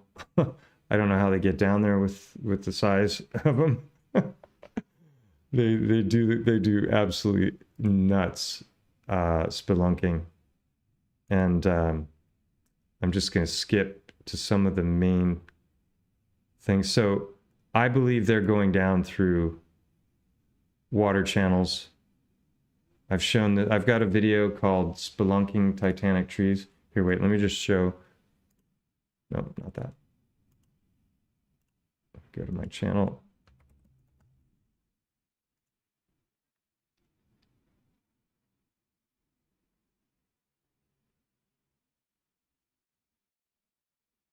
So under the live tab, oh wow, 184 watching. Welcome everybody. Cool. So this is just talking about synchronicities. Here I go into the whole minerals and gold and talk about some of the articles I shared tonight. Spelunking Titanic trees. This is, you can see in the thumbnail there that tree has got water pouring out of it. It's coming out of a knot in the tree. So obviously there's a channel going through, and that channel is reaching down into the groundwater. So I think the great trees were doing the same exact thing. And that's why the tepues, which are here, they have these waterfalls coming out of them perpetually. And I think that that's exactly what we're seeing. Now these guys are going down into these channels, and where'd it go?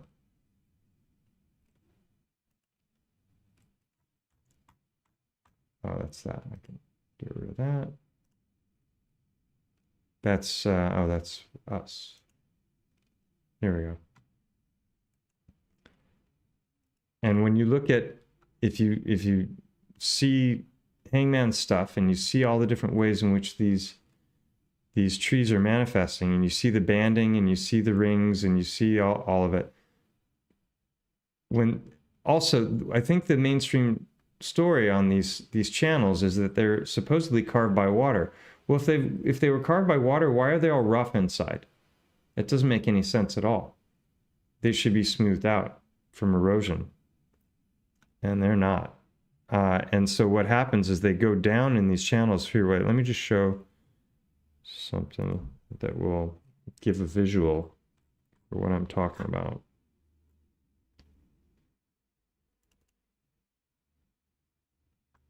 This, these channels going down. Well, in these massive root structures are going to be channels that are transporting the phloem and the xylem and water, and that's going to be moving that all throughout the trees. So what happens is they end up going down, and then they come to a point where it's like they go out to the side, and they're in these winding passageways, and then they hit another area that goes down again.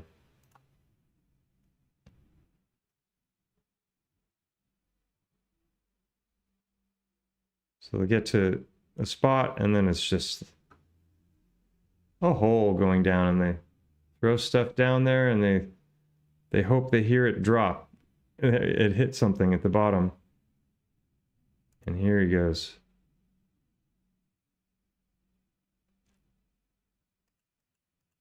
See the banding?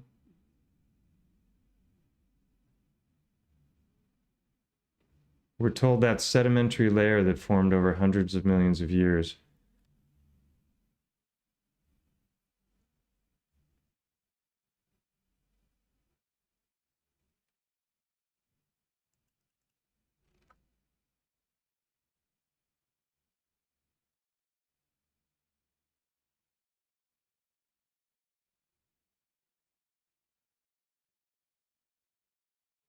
Does that look like it formed through some kind of water erosion?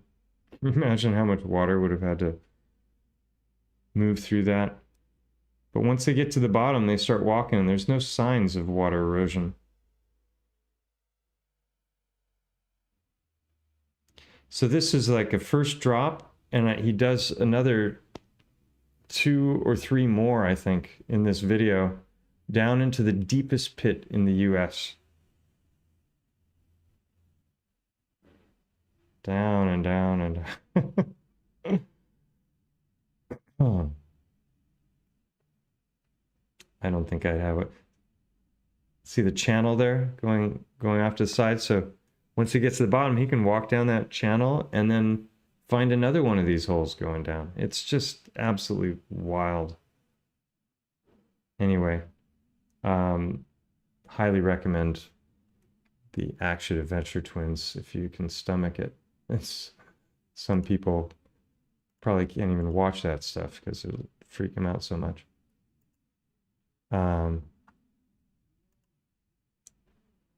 and on the topic of just biogeology, in this Facebook page, the Ancient Giant Tree Truth, this guy just posted this today.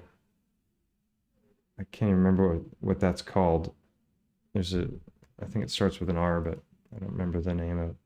Showed those. You know, could this be bone, rib? Who knows?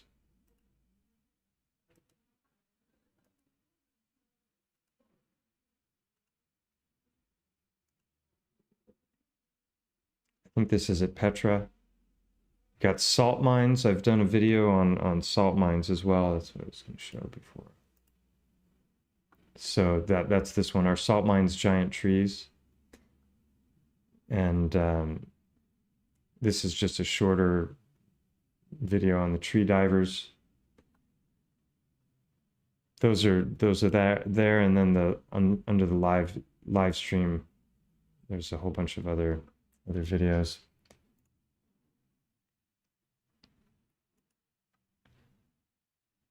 Yeah, so what is biogeology? It's just a harebrained idea, right?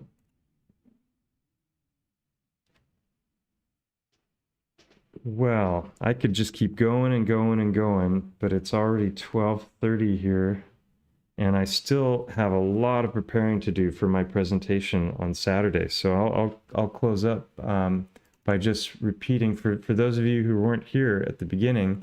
I made some announcements about 2 upcoming events. First is the True Earth Summit, which starts tomorrow, December 8th and 9th. This is an online 2-day summit with amazing speakers, all of the people you see here, and really thrilled to be one of the people that's presenting. And if you want to get tickets for that, you can buy the tickets, and then when you buy the ticket, there's different admissions. They've had previous summits, so there's a whole lot of great presentations there by amazing people. Some discounts on things like Conspiracy Music Guru's music for an incredibly low price. And then when you sign up, you can also choose whether you want the money to go to everybody or to a specific speaker. So there's that, and that starts tomorrow. Just play this one more time. It's only 30 seconds.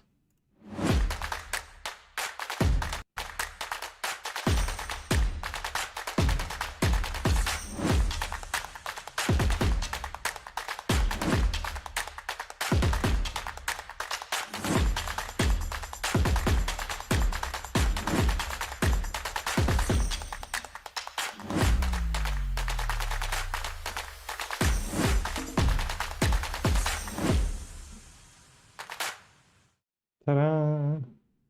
And then the other event that I mentioned is Anarchapulco. I was just invited to present at this as well. It's going to be in February in Acapulco.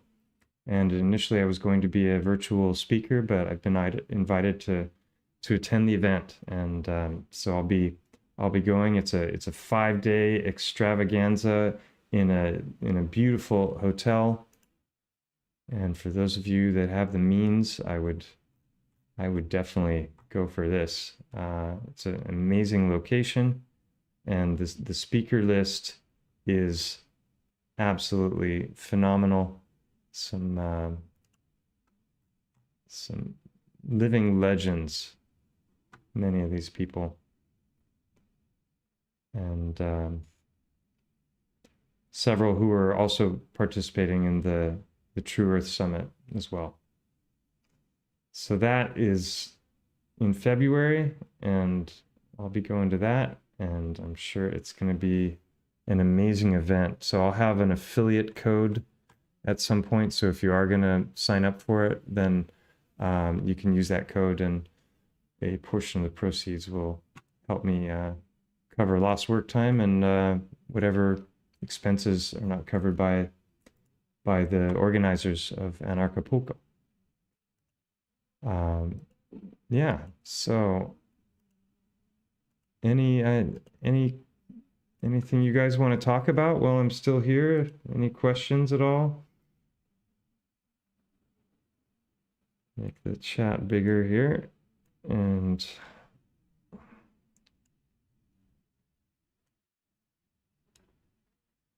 the Telegram invite doesn't work. Not sure. Is that the Biogeology invite?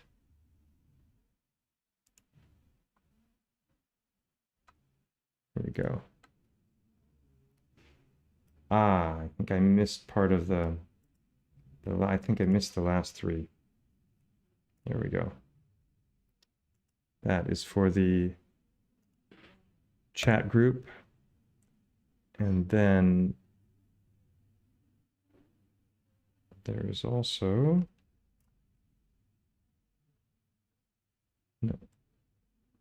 there's also the group itself. That's the chat group. Here we go. It's t.me/biogeology is the link. I post there on occasion.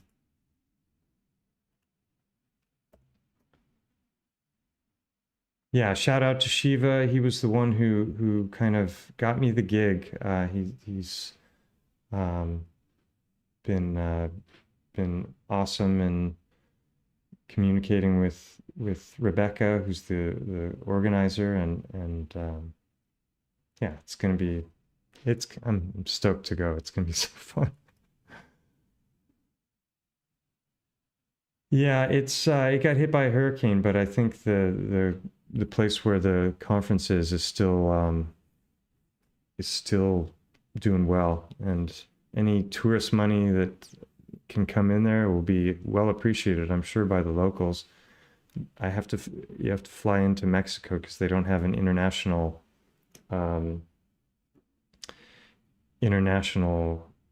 office anymore at the Acapulco airport. So you've probably going to be driving from Mexico City to Acapulco. It's like 6 hours, but I'm going to be doing it with some really cool people. So I'll probably won't notice the 6 hours. What's up concerning the Voynich? You know, the Voynich manuscript. I once listened to Terence McKenna talking about that, and it sounds totally far out. But I haven't really looked into the book at all, and I have no idea what's in there. I mean, they haven't even been able to translate it, have they?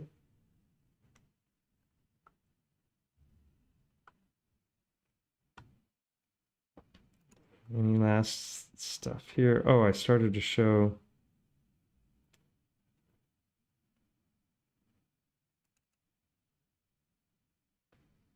Just some amazing examples of what I think are formerly trees. This is Petra. To me, it's just so obvious that this is tree grain, as is this. Some might try and tell you that's a melted building. I don't see anything that looks building to me. It just looks like water erosion. Same thing here. You can see the detailed grain under the other portions. Is that melt? I don't know. Some amazing pictures of stumps have come my way. Oh, I didn't get into the whole Devil's Causeway thing. That was something I wanted to talk about, was the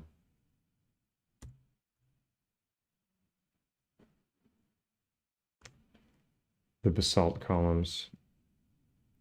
So if you imagine that a tree can grow like that inside, if that tree falls down and then petrifies and it's a gigantic thing, it's going to be such incredible complexity when you see the grain of the stone.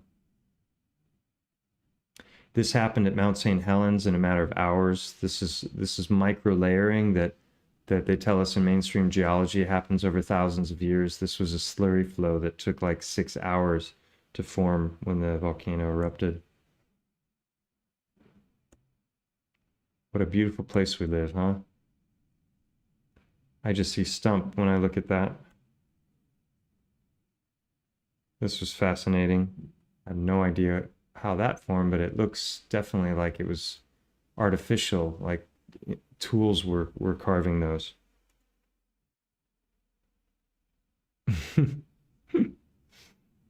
Nuts.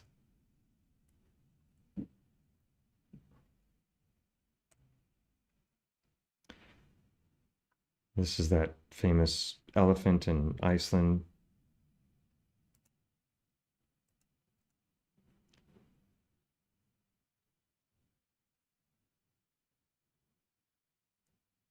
I'm not sure which. Oh, Mark, Wise Up. Yeah, he gave my channel a shout out years ago, but he's not so on board with the whole biogeology. He doesn't like Roger from Mud Fossil University at all, and he thinks his theories are total bunk, and has said so very bluntly in many videos. I don't know where he stands with my research now, or if he checks in. I would love to talk to him. I think he's got some amazing theories. He talks a lot about volcanic ash and how that mixes with salt water and can lead to all sorts of petrification of loads of things, that like massive boats that turn to stone, and they find them and they're like, oh, these were sculptures, or there's, I don't know, I'm not doing his work justice at all with this description, but check out the Wise Up channel. He's got some good content. That was a wild image.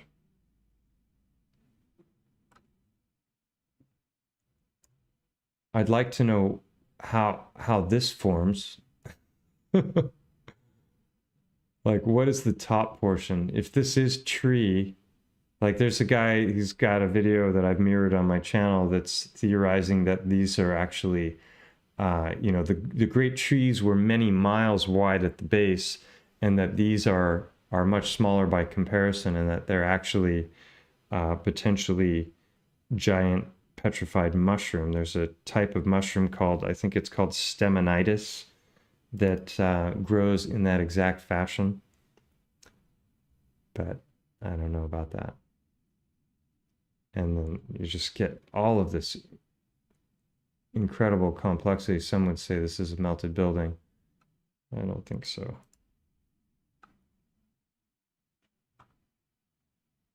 Oh, I wanted to show these too. These are amazing.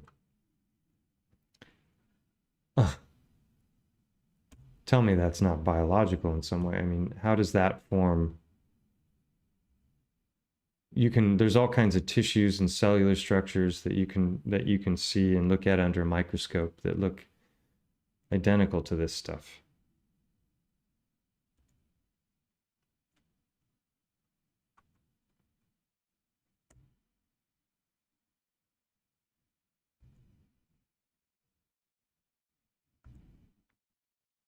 That's wild with those colors. This was going around a petrified book in sediments over 330 million years old. We found something that looked like a book. Was it a book? It sure looks like one. But I doubt the 330 million year number. I posted this. These are some kind of a root structure of a plant, and I just posted it to ask the question, what would that look like if that were to petrify? Probably look a lot like a lot of the agates we see in these different crazy stones with all the banding. And look at the shape of it. Could make a nice geode. Stumps.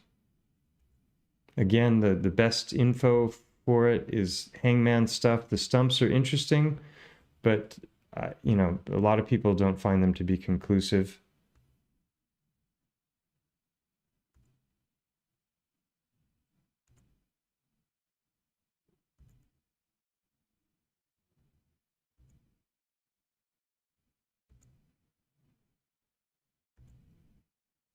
This is interesting. This is a crater in northern Africa. Looks very much like the knot of a tree. This is a famous one. Finally, some pictures from other angles. It's always just been this one angle. And there's actually a little video clip that someone got. I've been wondering when somebody would get on the ground and go up into these caves and see if there's anything that resembles an eye socket in there. It's always been just from a distance. I'm not sure where that is. It kind of reminds me of Sedona, Arizona. And this is something to watch out for, right? There's so much fakery going around. You gotta really use some critical thinking. And if you do an image search, oftentimes you can find the unedited image very easily. But people are posting this stuff left and right as if it was factual. And it's a proof that that was I don't know what, a bird or a turtle or something. Anyway. So, any last words before I sign off here? Let's see how many people are. Still a bunch of you watching. I'm here for any questions or comments.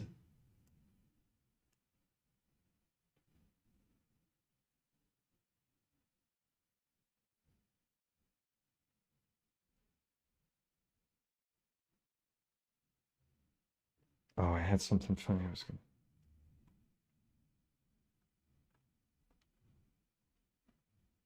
That's something for Shiva. There we go. The mandala effect. It's real.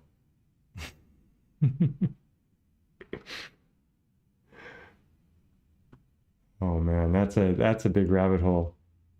The Mandela effect. It's a fun one. So much weird stuff. So many seeming changes to our reality, modifications. This is scagliola. This is a process by which they take like clay and different things and they create this marbling, and then they have a way of setting it and turning it to stone. So a lot of these pillars that look like they were turned on a lathe or something, these ancient pillars, may actually be this scagliola, which is just a covering. He talks about this in the observation deck video. This is an interesting thing I was going to show. What was that? Oh yeah, I showed this in another Caves video. that they say are millions of years old. This Just another example of how things, how quickly things can quote unquote petrify. caves that they say are millions of years old. This right here took 6 months to form. Here's the question. Here's a dinosaur vertebrae. If these right here can form in that length of time, anywhere between weeks to months to years, how long does it take to fossilize a dinosaur bone? If the creationists are right, then it's 4,500 years, no older. What do you think? I'm about to show you 5 different examples of rock forming quickly. Then I'm going to ask you a question about a dinosaur bone I'm going to show at the end. From Karlovy Vary in the Czech Republic, mineralized water went through these pipes and formed this in 80 years. Here's a spark plug in stone, no more than 20 to 40 years to form this. This little guy right here was put into a mineral springs in Karlovy Vary, and within just 6 weeks it turned to stone. And this right here, this is the same material you find in stalactites and stalagmites in those caves that they say are millions of years old. This right here took 6 months to form. Here's the question. Here's a dinosaur vertebrae. If these right here can form in that length of time, anywhere between weeks to months to years, how long does it take to fossilize a dinosaur bone? If the creationists are right, then it's 4,500 years, no older. What do you think? I'm not even sure dinosaurs existed. It's not the way they tell us. I'm more on board with dragons than dinosaurs. This is at Petra. Look at that. It looks like they carved that this layering structure was already there, and then they just made seats out of it. And a friend of mine, John, who has a place out in I can't remember where it is. It's off the coast from Mexico. Where is it? Anyway, he has a home near South America somewhere. Sorry. Hello, Mike. Blessing. Los piedras muy bonito. Wow. Extra. Árboles muy bonito. These guys were working on his property, and he showed them some of the videos that I've done on, and showed them the heartstones, and showed them the trees. And these guys are part of the indigenous tribes that live on the mainland. He's on an island. I can't remember the name of it. It might come to me in a moment. But they live basically in the rainforest, and they've come over to help him with his property. And he showed them this, and they were just completely blown away.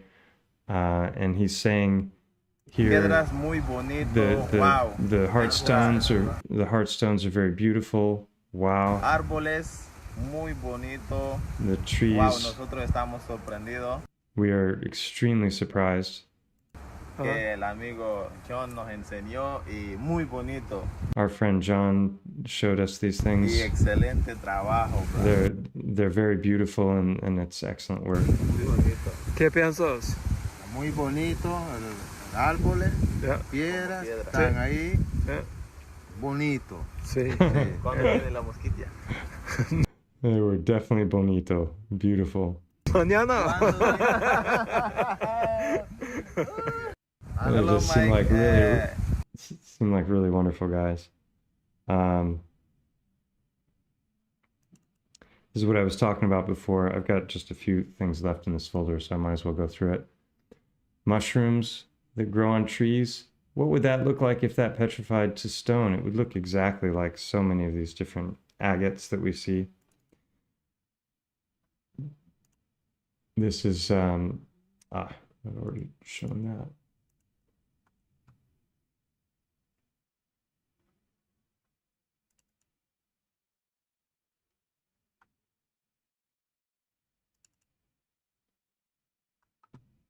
Again, that could totally be one of those mushrooms that I just showed, a cross section of a petrified version of one of those. That's not a stretch at all.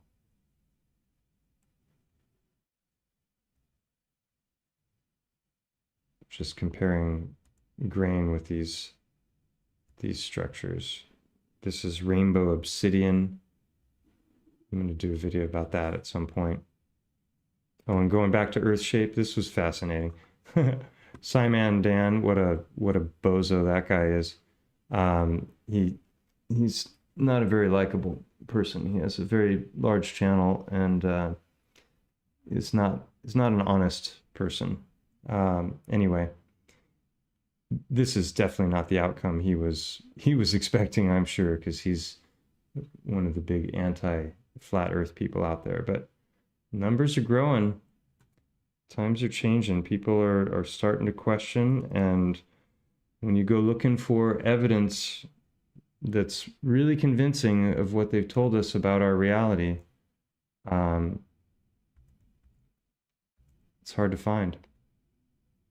Marble caves, I think these are also just other manifestations of petrified tree. And look at this. This is White Pocket is what this place is called. I think I had a little video clip of that as well. It is just... Oh, here's another one. Erin from I don't even think she's a flat earther, but she said, since #firmament is trending, what do you think about planet Earth? And 56% said it's flat. Now, granted, this is on Twitter, which is filled with a whole bunch of conspiracy theorists, but 13,809 votes, or 894 votes.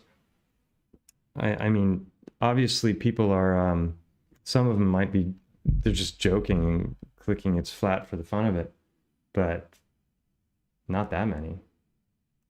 Anyway.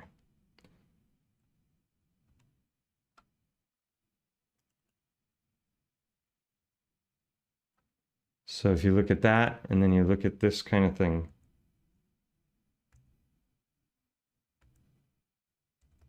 then this makes more sense, I think.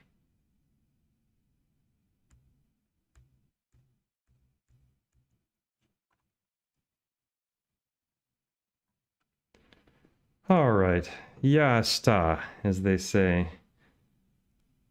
Potensic Atom drone is a cheap drone that doesn't cost much, does pretty well too. It's $300. Yeah, are you thinking of the elephant? I think it's very forbidden to fly with potential very high fines, but I'm gonna look into it more. You can get permission for it. I'm not sure if I'd be able to do that, but it'd be great to have some really good 4K footage of Montgo, because I haven't found it.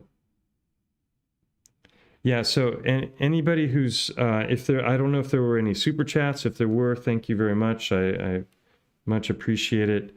I go back through these chats after and I read them all, because obviously while I'm presenting, I can't read most of what's said. So if you said something, I will see it. And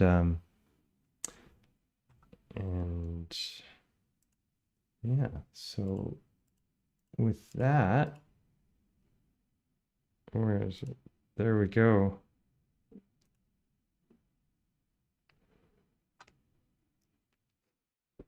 Which one? Oh, no, I'm looking at this one. Got two cameras now, so high tech, huh? Got this one.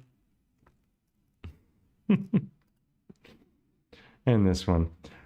Hope you enjoyed it. Thank you all for coming. It was really cool. There were so many to listen in, and I hope you found the information interesting and fun and valuable and compelling and all of the above, and that you'll hop in and participate in one or more of these conferences that I told you about. True Earth Summit starting tomorrow, and I'll be presenting the day after tomorrow. And yeah, thanks for coming, and till next time, hope you're all well, and take care of yourselves. Keep your hearts soft.